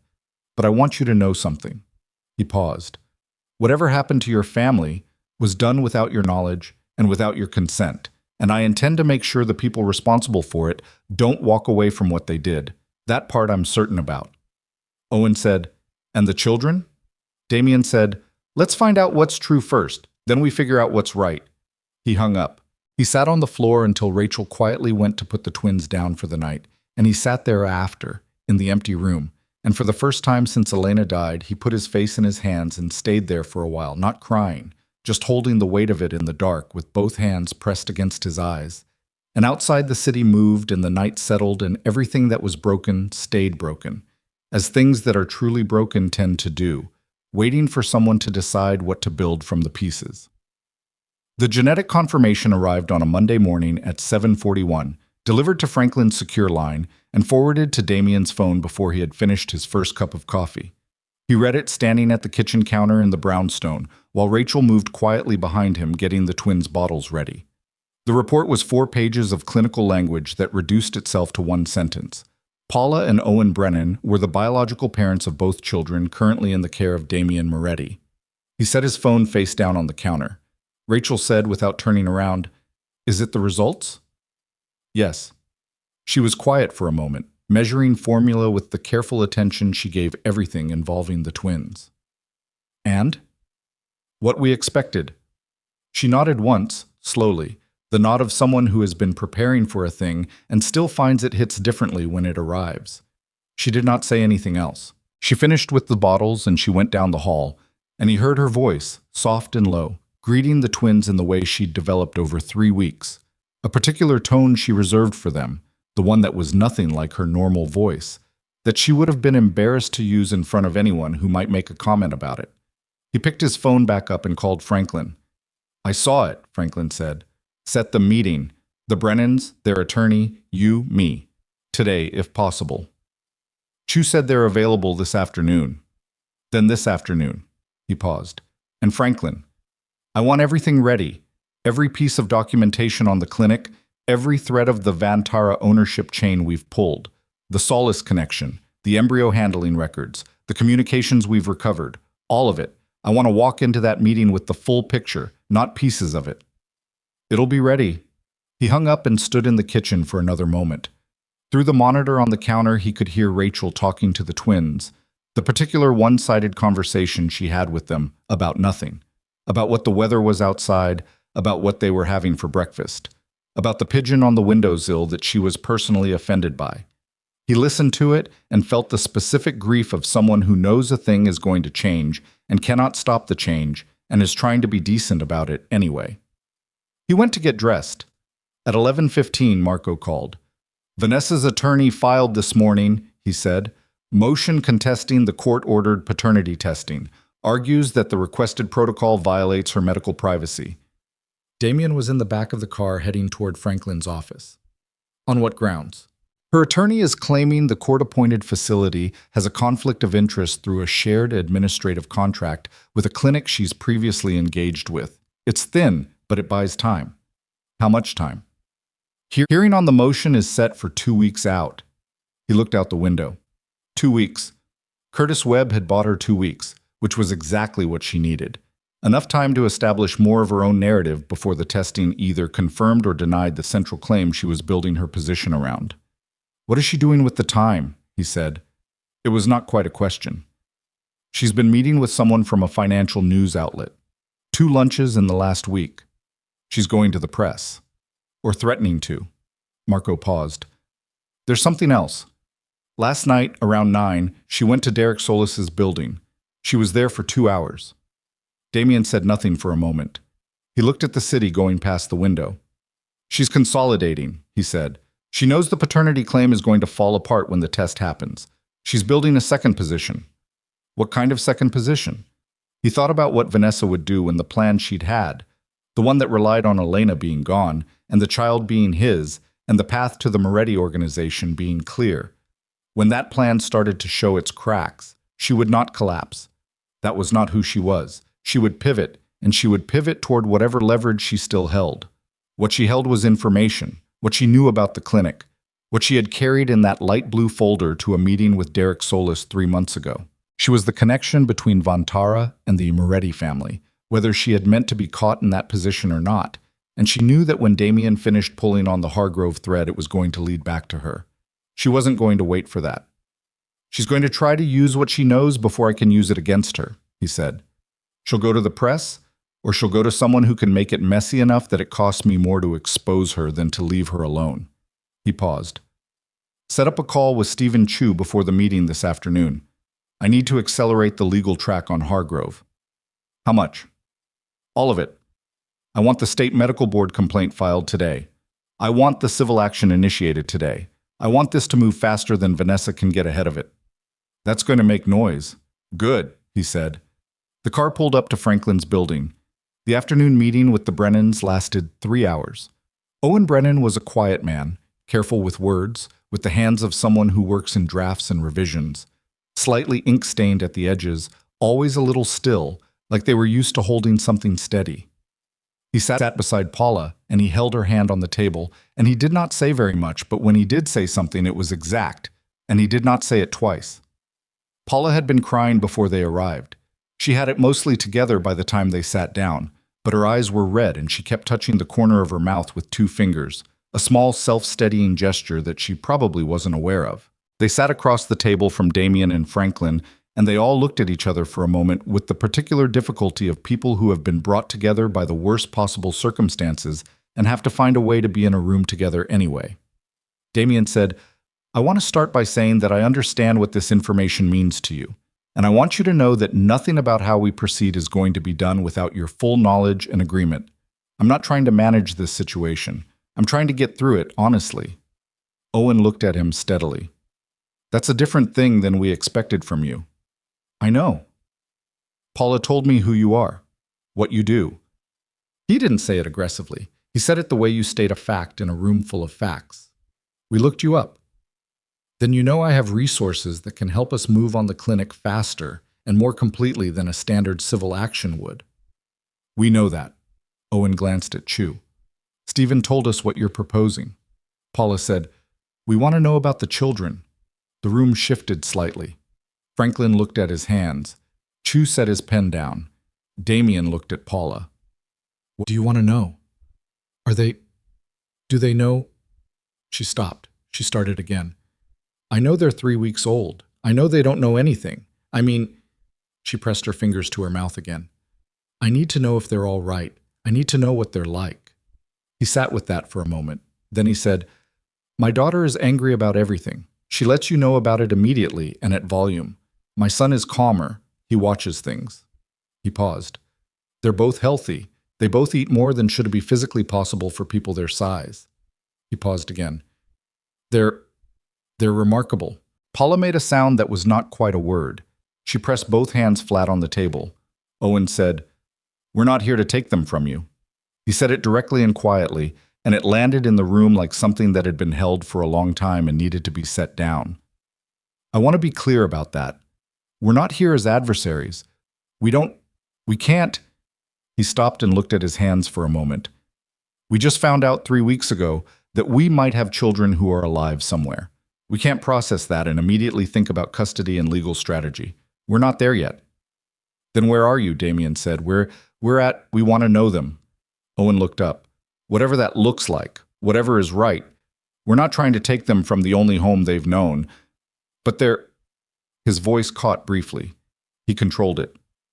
"They're ours." "They're also Elena's," Damien said. "She carried them. She wanted them. She died having them." He said it plainly, not as an argument, just as the truth that was also in the room. "I'm not going to pretend that doesn't matter." "We're not pretending it doesn't," Paula said. We need there to be a way forward that isn't—" She looked at him. "A court battle where everyone loses?" He said, "That's what I want to avoid too." They looked at each other across the table. 2 people who had been brought to the same destroyed place by different roads, sitting in the wreckage of what a clinic had done and trying to figure out if something could be built from it that was better than the fight. Franklin said carefully, "There are legal frameworks for arrangements like this. Agreements between biological parents and the family in which children are being raised, particularly in cases of medical error. They're not common, but they exist, and they can be structured to protect everyone's interests and, most importantly, the children's interests." Chu said, "We're not at the point of drafting anything today." "No," Franklin said, "but I think everyone in this room wants to know that a path exists." Owen said, "We want them to know us. That's what Paula and I talked about last night for 6 hours." He looked at his wife. She nodded. He looked back at Damien. "We want them to grow up knowing where they came from, knowing us. We don't know what that looks like practically, and we understand that's going to be complicated, but that's the thing that matters most to us." Damien sat back. He thought about Elena's letter.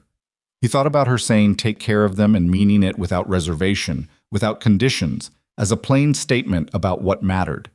He thought about what she would say if she were sitting in this room, and he knew, with the particular certainty you have about people you have known very deeply, exactly what she would say. She would say, give them what they need, whatever it costs. He said, okay. Owen stopped. I said okay, Damien repeated. We'll figure out what that looks like. The arrangement, the access, how it works. But he leaned forward. The clinic first. I need both of you to stay focused on the clinic first. Because if we don't move on this now, while we have everything we need, they will settle with you. They will get their NDA, and they will go on doing this. And there are other families out there who don't know yet. He looked at Paula. You knew that in that waiting room. That's why you didn't sign their settlement. Paula said, yes. So we move on that today. Everything else we handle in order. Stephen Chu picked up his pen. The civil action was filed at 4:47 that afternoon, simultaneously with a formal complaint to the State Medical Board and a referral package to the State Attorney General's Healthcare Fraud Division. Franklin's office had spent 6 hours preparing the documentation, and it was not thin. It was 140 pages of embryo handling records, ownership chain documentation, communications between Vantara Health Partners and Hargrove Clinic Administration, and the genetic testing results from 2 families that proved systemic mishandling of patient samples. The referral to the Attorney General's office included the Solis connection. Damien had made the decision to include it at 11:30 that morning, while the car was still pulling up to Franklin's building. He had sat with it for most of the night and through the meeting, and when the moment came, he did not hesitate, which told him it was the right call. Including Richard Solis's name meant this was no longer quiet. It meant it reached into a place that had been protected for a long time. It meant Derek Solis was going to hear about it within hours, which meant Vanessa was going to hear about it, and the particular arrangement they had between them was going to become very uncomfortable. That was the point. Marco called at 5:15. It's moving, he said. The filing is already indexed. State Medical Board has acknowledged receipt. Word's going to travel. How fast? Derek Solis has a contact in the AG's office. Not a deep contact, but enough to get a heads up when something with his father's name on it comes through. Probably a few hours. And Vanessa. She'll know when Derek knows. A pause. You ready for what comes next? What comes next? She's going to move. She's been sitting on whatever she has, waiting to see which way this went. Now she knows which way it went, and she's going to move. I know. She could go to the press tonight. Frame this however she wants before you can... Marco. He stopped. Let her. Silence on the line. Let her go to the press. Let her say whatever she's going to say, because everything she says is going to be on record, and everything on record can be answered. What she can't do... He stopped walking and stood on the sidewalk outside Franklin's building with the cold November air against his face. What she cannot do is make the Hargrove records disappear. She cannot make the Vantara documents disappear. She cannot make the Brennans disappear, or the genetic results, or the 14 months of contact between herself and Derek Solis. All of that exists. All of it is already filed with the Attorney General's office. Whatever she tells the press, she's telling it into a room where the walls are already there. Marco was quiet for a moment. Okay, he said, but I want to know the minute she makes a move. Any move. Understood. He got back in the car. The call from Derek Solis came at 7:48 that evening. Damien was at the brownstone, in the nursery, doing the thing he did most evenings now, which was hold both twins for a period of time that his daughter approved of and his son was largely indifferent to. He heard his phone on the changing table and looked at the screen and saw the name Marco had entered 2 days ago with a question mark after it. Solis. D. He handed his son to Rachel, who appeared in the doorway at the sound of the phone with the intuition of someone who has learned to read the air in a house where things are happening. Hun took the call into the hallway. Moretti, he said. The voice on the other end was younger than he had expected. Late 30s, with a cadence that tried for authority and landed just slightly short of it. You know who this is? I do.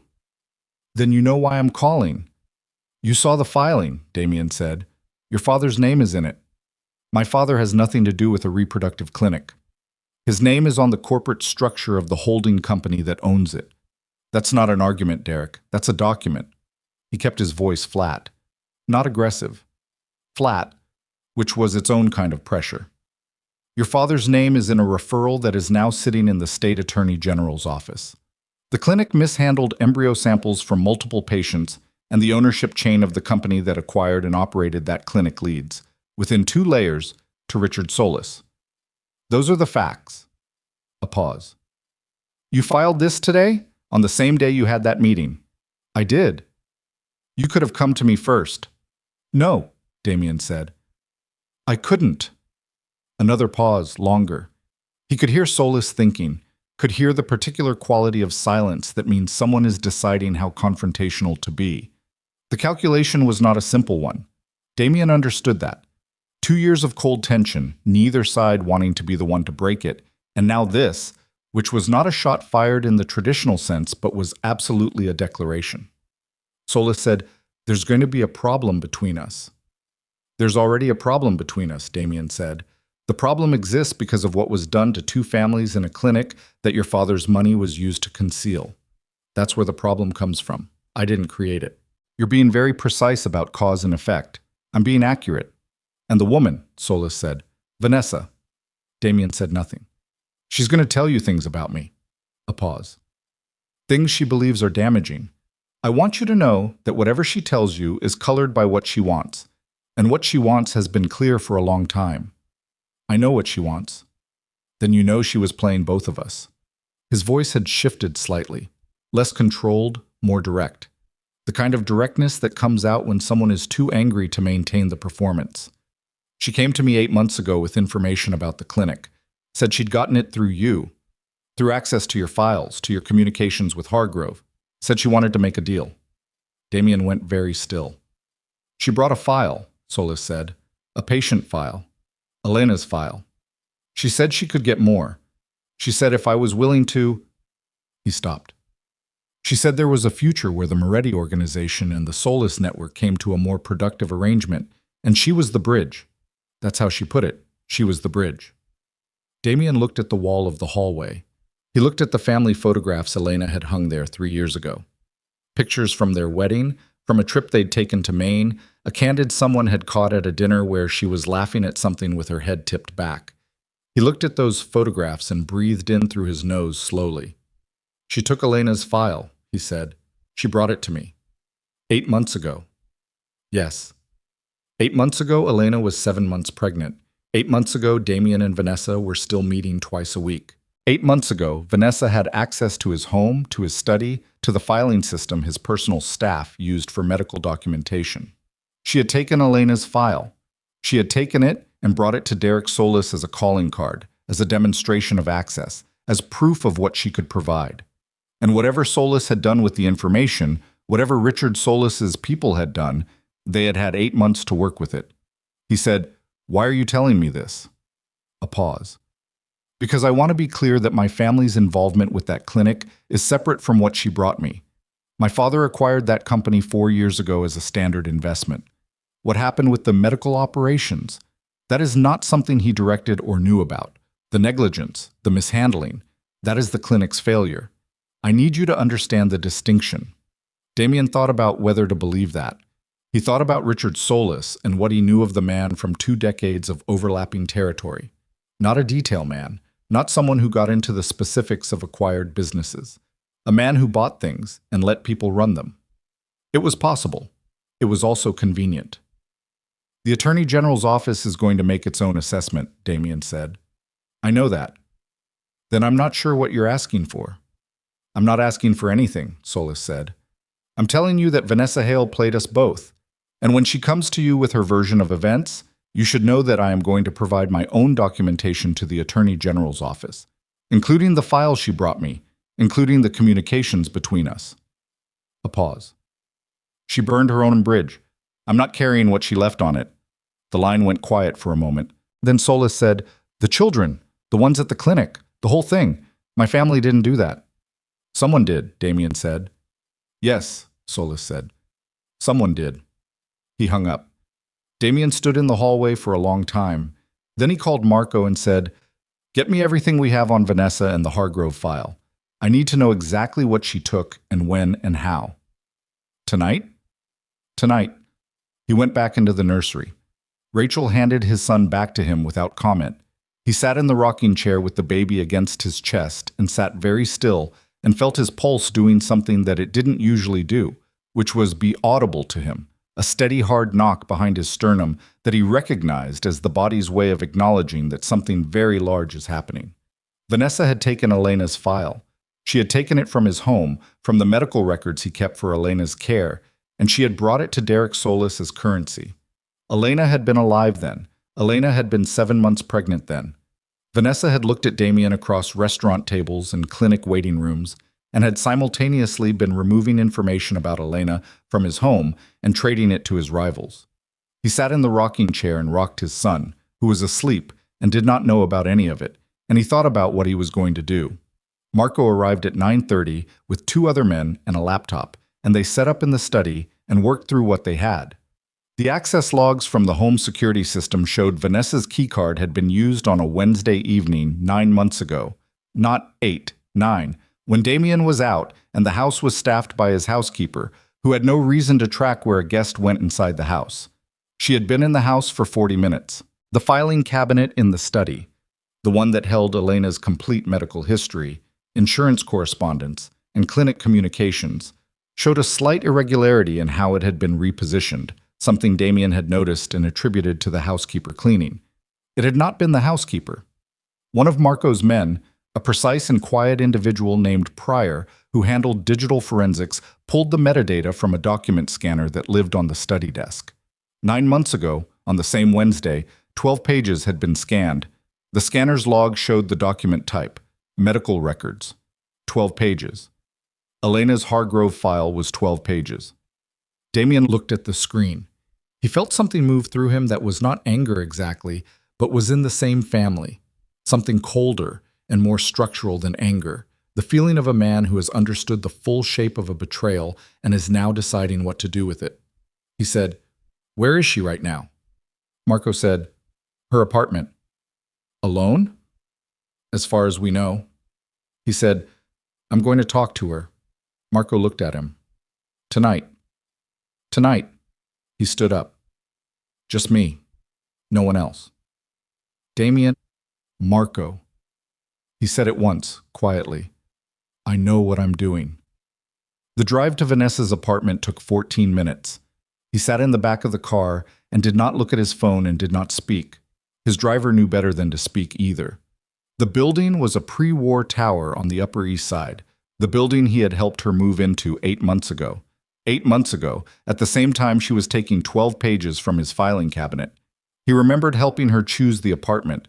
He remembered thinking it was a practical decision, something he could manage, something contained. Nothing had been contained. He went up without announcing himself. He still had the building code, one of several details he had not yet cleared from his life, because clearing them had required a deliberateness he hadn't found until now. He took the elevator to the 9th floor. He knocked twice. There was a pause. Then her voice through the door. "Who is it?" "It's me." A longer pause. The sound of a chain being moved. The door opened. She looked at him the way you look at something you have been expecting and dreading in equal measure. She was in a robe, her hair down, no makeup. Not staged, genuinely not staged, which meant she had not expected him tonight specifically. She had been expecting him eventually. She stepped back to let him in. He came in and stood in the center of her living room and looked at her. She stood near the door with her arms crossed, not in the aggressive way, in the way of someone who is cold or uncertain. "You talked to Derek," she said. "He talked to me." She exhaled. Something in her posture shifted slightly. "What did he tell you?" "What do you think he told me?" She looked at the floor for a moment, then back up. "He told you about the file?" "Yes." She did not say she was sorry. She was too smart for that, and too far in. She looked at him with the specific quality of attention she had always had, the kind that was always calculating something, and she said, "It wasn't what he told you it was." "What was it?" "I wasn't—" She stopped. She uncrossed her arms. She walked to the couch and sat down, not dramatically, just because she apparently needed to sit. "I wasn't trying to hurt Elena. I want you to understand that. I don't know what you were trying to do. I was trying to build something." She looked up at him. "For myself. For us, I thought. I found out about the Vantara connection, about the Solis family owning the clinic, through a contact of mine in financial compliance. I thought I could use it. I thought if I brought Derek something valuable, established a connection, I could position myself as someone who mattered in the bigger picture. Someone who had value beyond just... She stopped. Beyond just being mine, he said. She didn't answer that directly.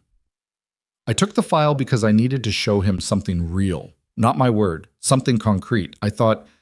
She looked at her hands. I thought the information would be about the business, about the clinic's financial structure. I didn't understand what else was in it.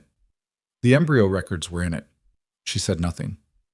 The handling records were in it. Vanessa, if Solis's people had access to those records 9 months ago, if anyone in that chain had access to the documentation of what went wrong at that clinic, then there are people who have known for 9 months that Elena was carrying someone else's children, and nobody said anything. She looked at him. Her face had gone pale in a way he had not seen before. Did you know? He said. Did you read what was in that file? She said, I don't... Did you know what was in the file? She sat very still. He crossed the room and stood in front of her, and he was not touching her and was not going to touch her, but he was close enough that she had to look up at him, and he said it again quietly, with the specific weight of a question that has been building for weeks. Did you know that Elena was carrying children that weren't biologically hers? Vanessa looked at him for a long moment. She said, I saw the notation in the transfer documentation. I didn't understand what it meant at first. By the time She stopped. By the time you understood it, he said, Elena was already... It was too late to... Elena was alive, he said. She was alive for 9 months after you took that file. 9 months, Vanessa. She was pregnant, and she was alive, and she did not know that the children she was carrying were not biologically hers, and you knew, and you said nothing. The room was very quiet. She said, in a voice that had gone very small, what would telling her have done?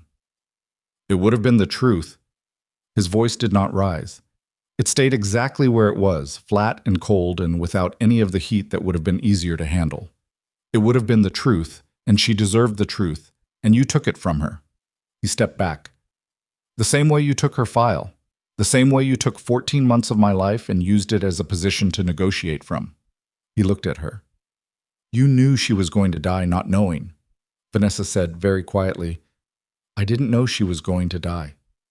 But you knew something was wrong, and you said nothing. She did not answer. He looked at her for a long moment. He looked at the woman he had spent 14 months choosing over the person who deserved to be chosen, and he felt the full weight of his own part in it. He did not exempt himself from that. He had not exempted himself from it since the night in the hospital corridor. But he also felt, cleanly and without ambiguity, that the thing she had done was categorically different from the thing he had done, and that the difference mattered. He said, the paternity test. She looked up. The child you're carrying, is it mine? She held his gaze for 3 seconds. 4. Then she looked down. It's Derek's, she said. He stood there. I wasn't certain until last week, she said. I thought it could be yours. And I thought if it was yours, then... She stopped. She looked at her hands. Then everything would work out differently. He said, you were going to claim it was mine, whether it was or not.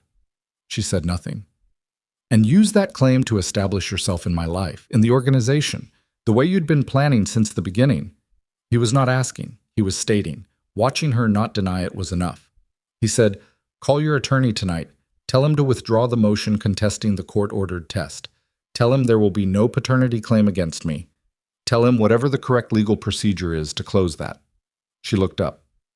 If you don't, he said, everything that is in that AG filing about the Hargrove Clinic, every document, every communication, every piece of evidence about the Vantara chain gets accompanied by a supplementary filing that includes the scanner log from my study, your keycard access record, and a full accounting of what you brought to Derek Solis and when. He looked at her. You will not be a footnote in that filing. You will be a subject of it. She was breathing carefully. He could see her doing it, the deliberate management of breath that she did when she was frightened and not willing to show it. She said, and if I do what you're asking, then you are not in my life, he said, in any form. No claims, no contact, no... He stopped. You disappear from this, Vanessa, completely. That is the only arrangement I'm offering. She looked at him for a long time. Then she said very quietly, "I loved you." He looked at her. He stood in the middle of her living room that he had helped her find and furnish and paid for, and he looked at her and he said, "I know you believe that." He left. In the elevator on the way down, he stood very still and breathed and felt the absolute exhaustion of someone who has been holding things up by force of will for longer than force of will can sustain. His hands were steady. His face was steady. Inside his chest, something was doing what it had been doing for weeks, which was breaking quietly, in stages, the way old structures break, not all at once, but piece by piece, until the shape of what remains is so different from what stood before that you have to decide whether to call it the same thing or something new. He got into the car. Marco said nothing. He had not come up. He had waited, and now he waited more, reading the silence correctly.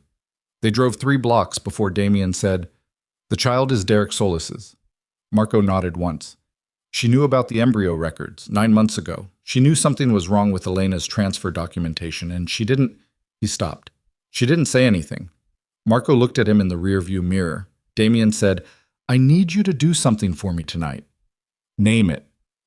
I need you to pull together everything, every communication, every document, every piece of evidence we have that connects Vanessa to the Hargrove file, to Derek Solis, to the embryo records, everything. And I need you to make 2 copies." He looked at the window. "One goes to Franklin's office, the other goes to the Attorney General's office. Tonight, not tomorrow." Marco said, "That removes any leverage you have over her." "I know. If she decides not to cooperate, Marco." He looked at him. "She had 9 months to tell Elena the truth, and she didn't. Whatever leverage I had over her, I don't want it. I want her in a room where the only way out is through the truth, and I want that room to be built tonight." Marco looked at him for another moment. Then he said, "Okay." The brownstone was dark except for the upstairs windows when they pulled up. Damien sat in the car for a moment after it stopped. He thought about the twins, asleep 2 floors up. He thought about Owen Brennan's voice on the phone, their hours, and about Paula's hands flat on the conference table, and about Rachel's voice in the nursery talking to 2 babies about a pigeon on the windowsill. He thought about a woman named Elena Carter, who had stood in front of an ugly painting in a gallery 11 years ago and argued with it, and who had known, somehow, that a clinic's records were wrong, and who had left a name on a piece of paper folded in an unsealed envelope on a desk where he would eventually find it. He got out of the car. He went upstairs. He went to the nursery, and he stood in the doorway and looked at the 2 cribs in the dark and listened to the sound of 2 people breathing, small and steady, and utterly unaware of everything that had been done and undone in the world tonight on their behalf. His phone buzzed. He looked at it. Franklin. AG's office called. They want a meeting, tomorrow morning, 8 a.m. He typed back, "I'll be there." He put the phone in his pocket.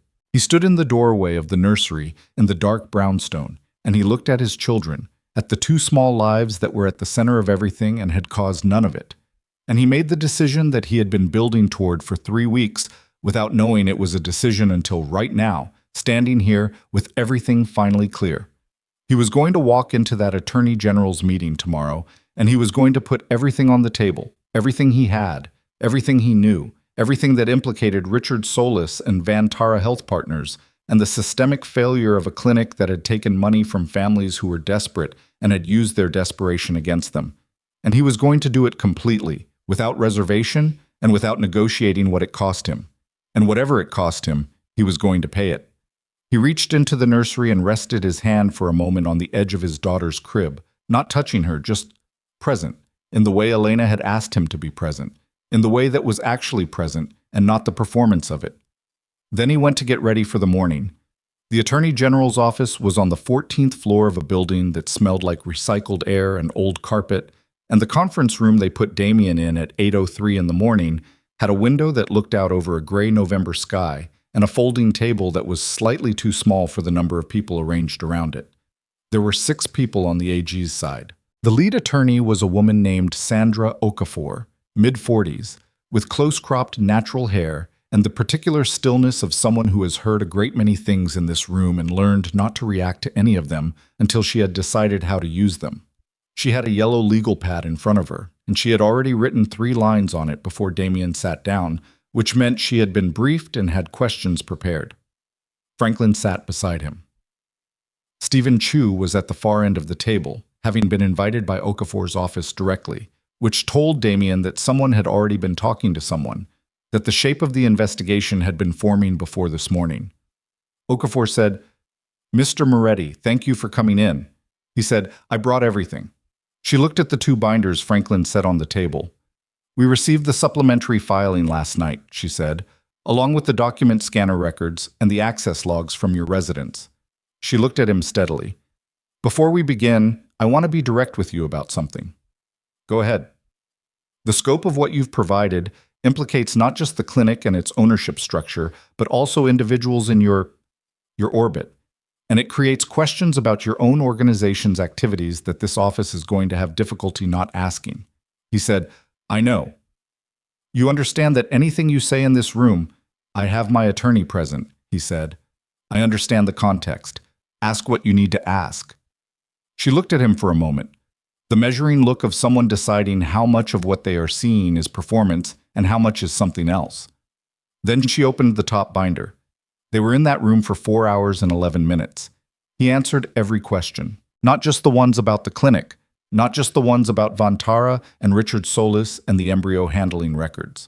He answered the ones about how he had come to have the documents he had provided, about what methods had been used to obtain information about Vanessa's meetings with Derek Solis, about the nature of his organization's activities as they related to the individuals involved. Franklin intervened twice, and both times Damien put a hand briefly on his arm and answered anyway. He was not confessing to things unrelated to this. He was not dismantling 30 years of carefully constructed distance from what he had built, but he was not pretending either, and the distinction mattered to him in a way that he had not expected to matter this much. He was in a room where the only currency was the truth, and he had decided last night that he was going to spend it. Okafor took notes. Her team took notes. At one point, the most junior person at the table stopped writing entirely and just looked at him, and he understood that look. It was the look of someone who had expected a man to come in and negotiate, to offer partial truths wrapped in legal language, and was recalibrating. When they were finished, Okafor set her pen down. She said, "The clinic's operating license will be suspended pending investigation. That will happen today." She looked at her notes. "The Vantara ownership chain is going to take longer. Richard Solis has insulated himself through multiple holding structures, and the forensic accounting alone will take weeks. But we have enough to open a formal investigation." She paused. "Vanessa Hale." He said nothing. "The evidence you've provided puts her in possession of improperly obtained medical records, and in knowing contact with individuals who may have used those records to conceal evidence of clinic malpractice. That is a criminal matter, not just a civil one." She looked at him. "I want to be clear that if this investigation proceeds, and it will proceed, she is going to be a subject of it. We won't be handling her as a witness if the evidence supports charges." "I understand. Do you have a position on that?" He looked at the window. The gray November sky outside was flat and without feature, the sky of a season that has committed to being difficult. He thought about Vanessa in her living room the night before, saying "I loved you" with the quiet conviction of someone who had decided that was still true despite the full catalog of everything else. He said, "She made her choices. The consequences belong to her." Okafor nodded once. She closed the binder. "Mr. Moretti," she said it carefully, "I want to ask you something off the record. Not for the investigation." He looked at her. "You came in here today, and you gave us things that most men in your position would have used as leverage for years. Things that cost you to give." She looked at him directly. "Why?" He thought about Elena's letter. He thought about Paula Brennan's hands on the conference table and Owen Brennan's voice on the phone saying they're ours. He thought about 2 babies in 2 cribs in a room down a hall in a brownstone that was quieter than it used to be. He said, "My wife spent 7 years trying to have children. She finally got pregnant and she died having them. And the people who were supposed to protect that process, supposed to protect her, they failed her. They covered it up. They put money structures around their failure so it would be easier to hide than to fix." He looked at the window again. "I have spent 30 years making sure things worked out for me. I thought that was what power was for. Turns out I was wrong about that." Okafor looked at him for a moment. Then she picked up her pen and wrote something on the legal pad. He and Franklin left the building at 12:14. On the sidewalk, Franklin said, "That went better than I expected. It went how it needed to go." Franklin was quiet for a moment. "There are going to be complications. For the organization. Some of what you said in there, I know. It's going to create Franklin." He stopped walking. He turned and looked at his attorney of 22 years, a man who had sat across from him in that study, through decisions that had never been discussed in any building that looked like the one they'd just left. "I know. I understand what comes from this. I made the decision with clear eyes." Franklin looked at him. Something in the older man's expression shifted. Not surprise exactly, more like a reorientation, the look of someone who has worked for a person for a long time and has seen something new in them and is deciding what to do with it. He said, "Elena would have—" "Don't," Damien said, not harshly. "Don't finish that." Franklin nodded. They got in the car. The Hargrove Clinic's operating license was suspended at 3:47 that afternoon. Franklin called with the news, and Damien received it sitting in the nursery in the rocking chair with his daughter asleep on his chest, the way she'd been for the past 40 minutes, with the comprehensive commitment to unconsciousness that she brought to everything she did. He sat with the news for a moment. He had expected to feel something large when it happened. He felt instead something smaller and more tired, the feeling of a door that has finally closed on a room you did not want to go back into. It was not satisfaction. It was closer to the absence of something that had been pressing on him for weeks. He said, quietly, to the sleeping baby, "Okay." She did not respond. He sat in the chair until she woke up. Vanessa's attorney filed the withdrawal of the paternity motion at 4:15 the same day. Franklin forwarded the notification without comment.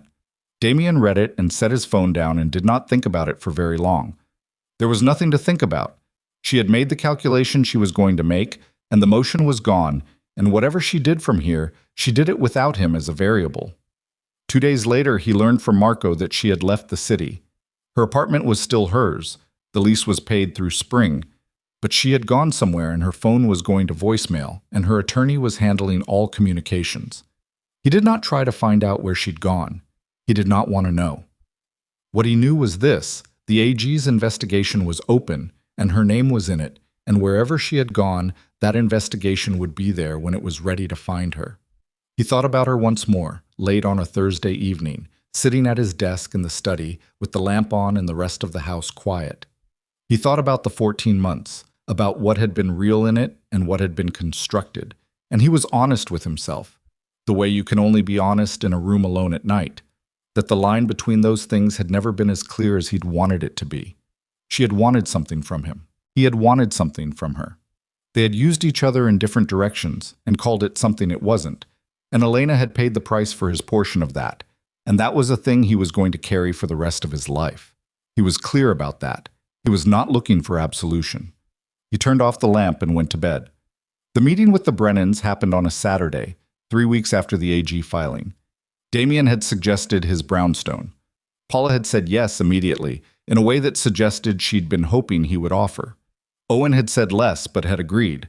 Rachel had spent the morning being extremely focused on things in the kitchen that did not require her presence in the kitchen, which was her way of being available without being in the way. She had made coffee and left it on the counter and disappeared upstairs with the studied casualness of someone who is doing the most deliberate thing in the room. The Brennans arrived at 10.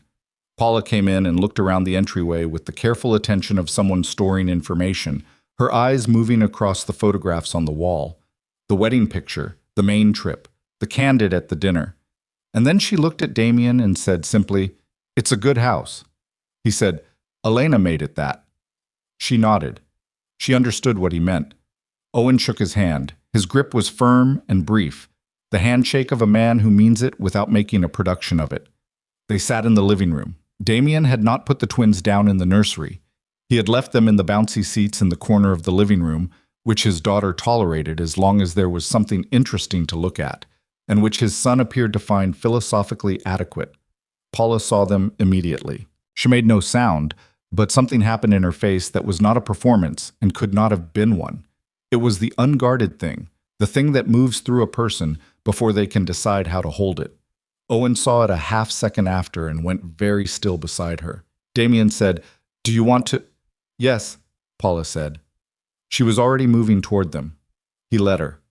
He sat back and let her cross the room and crouch down in front of the bouncy seats and look at the two faces that were looking back at her with the democratic curiosity of infants who have not yet learned to distinguish between familiar and unfamiliar, for whom every face is simply a new fact about the world. Owen followed her. He stood behind her with one hand on her shoulder, and he looked at the twins and his jaw moved once, tightening and releasing, the physical management of something internal. Paula reached out a hand and let the boy close his fingers around her index finger, which he did immediately, and with the full commitment he brought to everything, and she made a sound that was very small and very private, and she pressed her free hand over her mouth for a moment. Damien sat in the chair across the room and watched. He was aware that this was the most painful thing he had done in the entire sequence of painful things since Elena died, and he was also aware that it was the right thing and that those two facts did not cancel each other out. He sat in the chair, and he breathed, and he watched Paula Brennan hold his son's finger in the living room of the house where those children had been brought home, and he let it be what it was. After a while, Paula looked back at him. Her eyes were wet, but she had it together. "Can I hold one of them?" "Yes," he said. Rachel materialized from somewhere upstairs.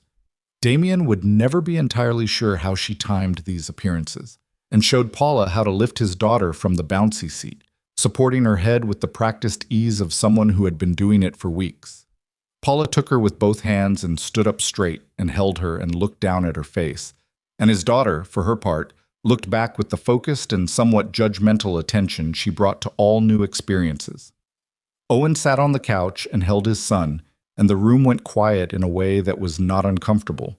It was the quiet of people who have said everything that needs to be said and are now in the presence of the thing they were talking about, and the thing is more real than any of the words were. Damien said, eventually, "We need to talk about what happens next." Owen looked up. "Yes." "Franklin has drafted a framework, an agreement. It's not standard. There isn't really a standard for this. But it's built around what we talked about in the meeting. The children stay here, in this house, with me as their primary guardian. You have access. Regular access, structured around what's best for them, which right now means consistency," Owen said. "We know. We've talked to a pediatric psychologist." Damien looked at him. "We wanted to understand it from the children's perspective," Owen said. "Not ours, theirs." Damien was quiet for a moment. "What did she say?" "She said that what matters most in the first years is stability of attachment. That disruption of the primary caregiver relationship in infancy causes harm that lasts." He looked at the baby in his arms. "She said if the current caregiver is capable and consistent and the children are thriving, the best thing for the children is to remain in that environment while building new relationships gradually." He looked up at Damien. "She said the adults in the situation have to decide to put the children first and mean it, not just say it." Damien said, "I mean it." "I know," Owen said. "I know you do. I could hear it when you called me. I didn't expect to be able to hear it, but I could." Paula was looking at his daughter's face. She had not looked away from her since picking her up. She said, without looking up, "She has Owen's nose." Owen looked at his son. "He has my mother's ears." The room was quiet for another moment. Damien said, "I want to tell you something about Elena." He paused. He was not in the habit of doing this, of offering things that were private, that belonged to a part of his life that had never been shared. But he was in the habit now of trying to do what the moment required rather than what was comfortable. She knew something was wrong with the clinic. She noted it in a letter she left for me. She didn't know what it meant, but she noticed it and she wrote it down. She left me a name she heard in a waiting room, a woman who was asking questions about her records. That name was how we found your attorney. He looked at Paula. She started this. She didn't know she was starting it, but she did. Paula looked up from his daughter's face. Her expression was the most complicated thing he had seen in a face in a long time. Gratitude and grief and something that might have been recognition. The look of one woman understanding something about another woman she would never meet. She said, "She sounds like someone who paid attention to things." "She paid attention to everything," he said. Sometimes it was inconvenient, honestly. She noticed things you didn't want noticed. He stopped. He heard something in his own voice that he hadn't been prepared for, a roughness, the sound of a door opening in a room you've kept closed. She was better than me. I don't mean in a general way. I mean she was specifically better than me at the things that matter. She knew how to be in a room with another person and actually be there. I had to learn that. I'm still learning it. No one said anything for a moment. Rachel, from the hallway. Coffee's still hot if anyone wants it. The afternoon lasted 4 hours. They looked at the framework Franklin had drafted. They asked questions and changed 2 provisions and agreed on the 3rd visit before they left. Owen held his son for 2 hours and did not put him down until the baby needed changing, at which point he stood and said, "Can I?" And Damien said, "Come on," and walked him through it. And Owen changed a diaper with the careful focus of a man approaching a new technical problem and got it right on the first try. Paula sat on the couch with his daughter and talked to her in a low, continuous murmur about nothing in particular, about the room, about the light, about the street outside the window, the same kind of one-sided conversation Rachel had, and that Damien had found himself doing in the small hours of the morning when no one was watching. He recognized it as the most honest communication available to people dealing with babies, which is that you talk to, fill the space, and because the talking itself is the point. When they left, Paula hugged him at the door. It was brief and not awkward in the way he'd expected it to be awkward. She held on for 2 seconds and then let go and said, "Thank you for calling Stephen that first day. Thank you for... You didn't have to do any of this the way you did it." He said, "I did actually." She looked at him. "I did have to," he said. "I just didn't know that until recently." Owen shook his hand again at the door, the same firm, brief grip. He held it a moment longer than the first time. He said, "Next Saturday?" Damien said, "Next Saturday." He watched them walk to their car from the doorway, and he stood there until they turned the corner at the end of the block, and then he went back inside.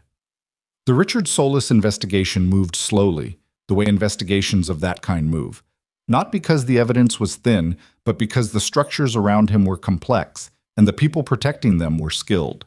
It took 11 weeks from the AG filing to the first formal charges against Vantara Health Partners, and those charges were financial, securities fraud, regulatory evasion, misdisclosure of ownership interests, rather than criminal in the medical sense.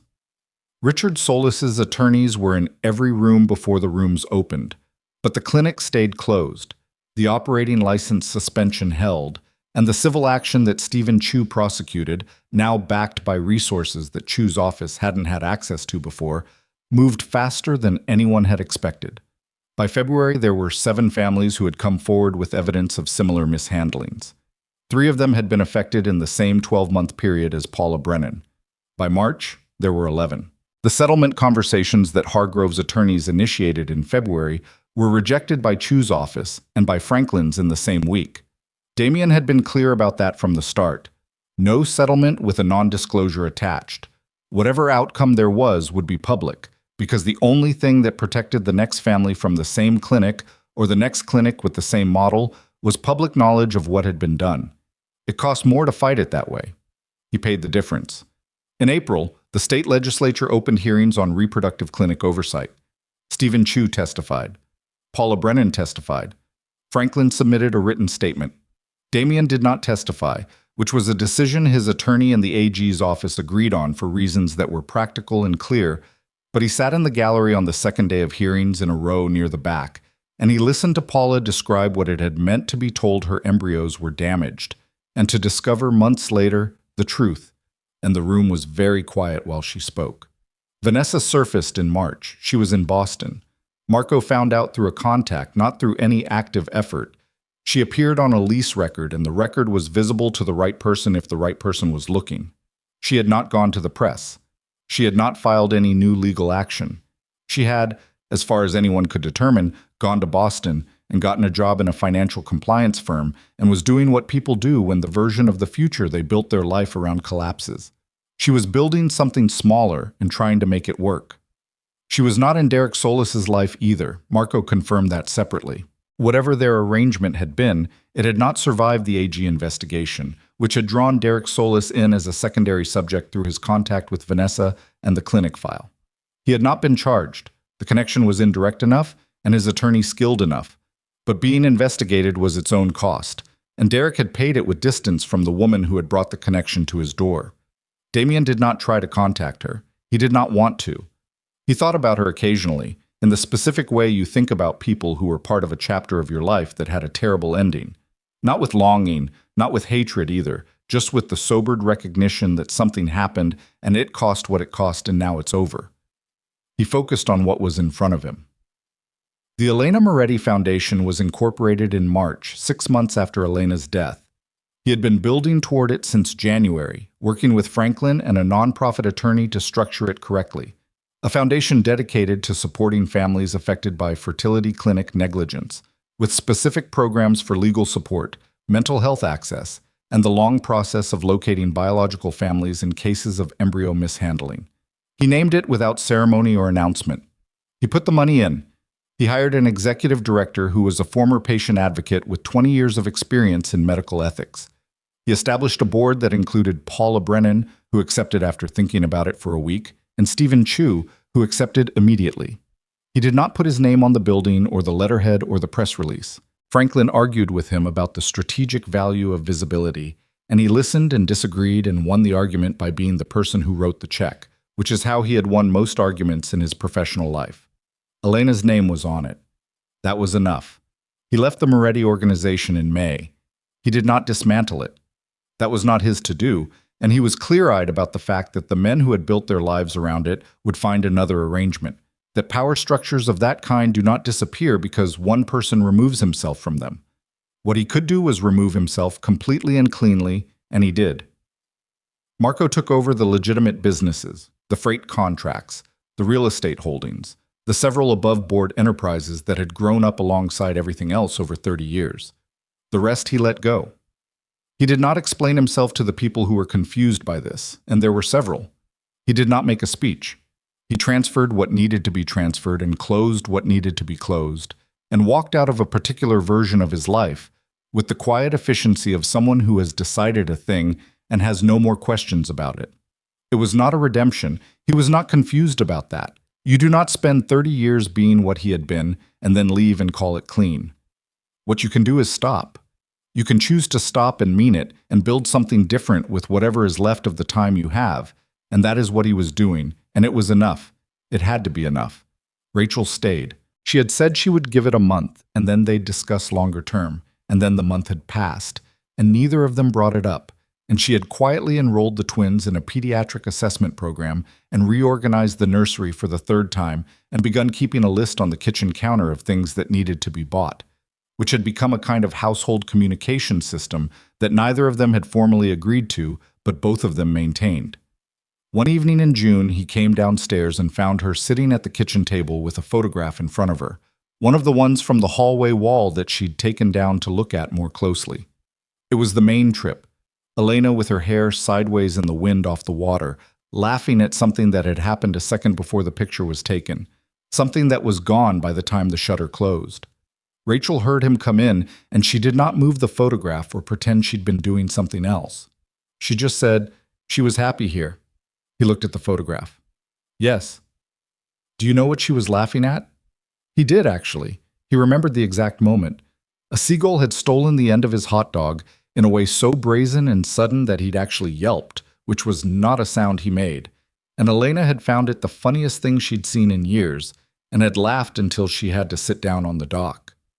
He had been annoyed, and she had been helpless with laughter, and he had looked at her sitting on that dock and thought, I will do anything to keep seeing this. He had not kept that promise as well as he should have. He said, a seagull. Rachel looked at him. Then she looked at the photograph. That sounds right, she said. She put the photograph back on the table and got up and went to check on the twins. He stood in the kitchen for a moment. He looked at Elena's face in the picture.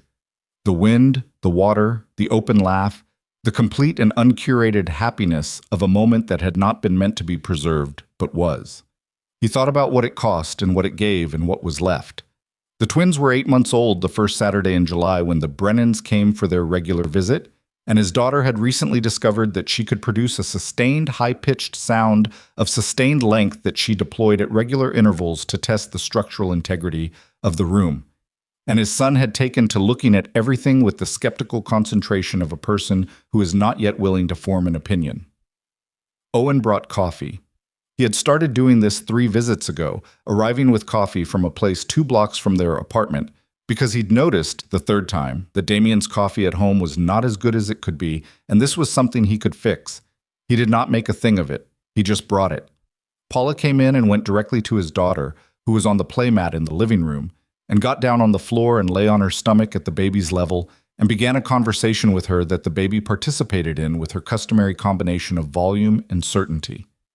Owen stood in the kitchen doorway with his son in one arm and looked at Damien and said, "How's the week?" Damien said, "Long. Yours?" A project at work ran over. Paula's school had an end-of-year thing 3 nights in a row. He looked at the baby in his arm. He slept through the night the last 2 nights. "She hasn't," Damien said.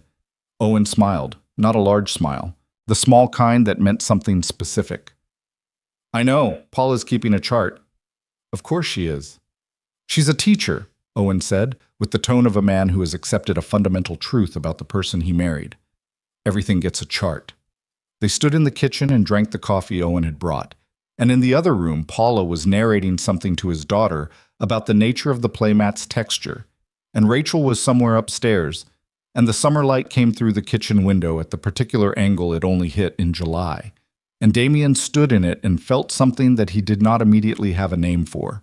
It took him a moment to identify it. It was ordinary. That was what it was.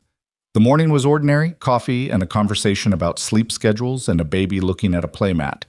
And the ordinary was so far from everything that had preceded it that it felt, briefly, like something else. Like something rare. He had spent his entire adult life inside the extraordinary. Inside events and decisions and consequences that were never ordinary, that required a specific and exhausting kind of attention, that left no room for a Tuesday morning in a kitchen with someone else's coffee. He did not know yet what kind of man he was outside of all that. He was learning. He went into the living room and sat on the floor near the playmat, while Paula talked to his daughter, and his daughter considered everything being said to her with the full gravity of her nature. And after a moment his son, still in Owen's arms, turned his head toward the sound of voices and found Damien's face and held it with the searching directness of someone who is deciding what they know. Damien looked back at him. 8 months. 8 months, and the boy already had opinions about things.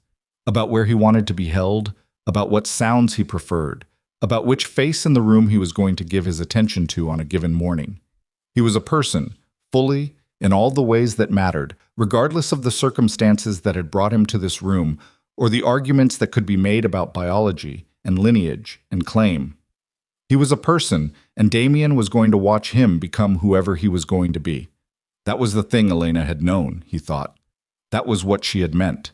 Take care of them was not a statement about biology or legal standing or the structure of the arrangement. It was a statement about presence, about actually being there.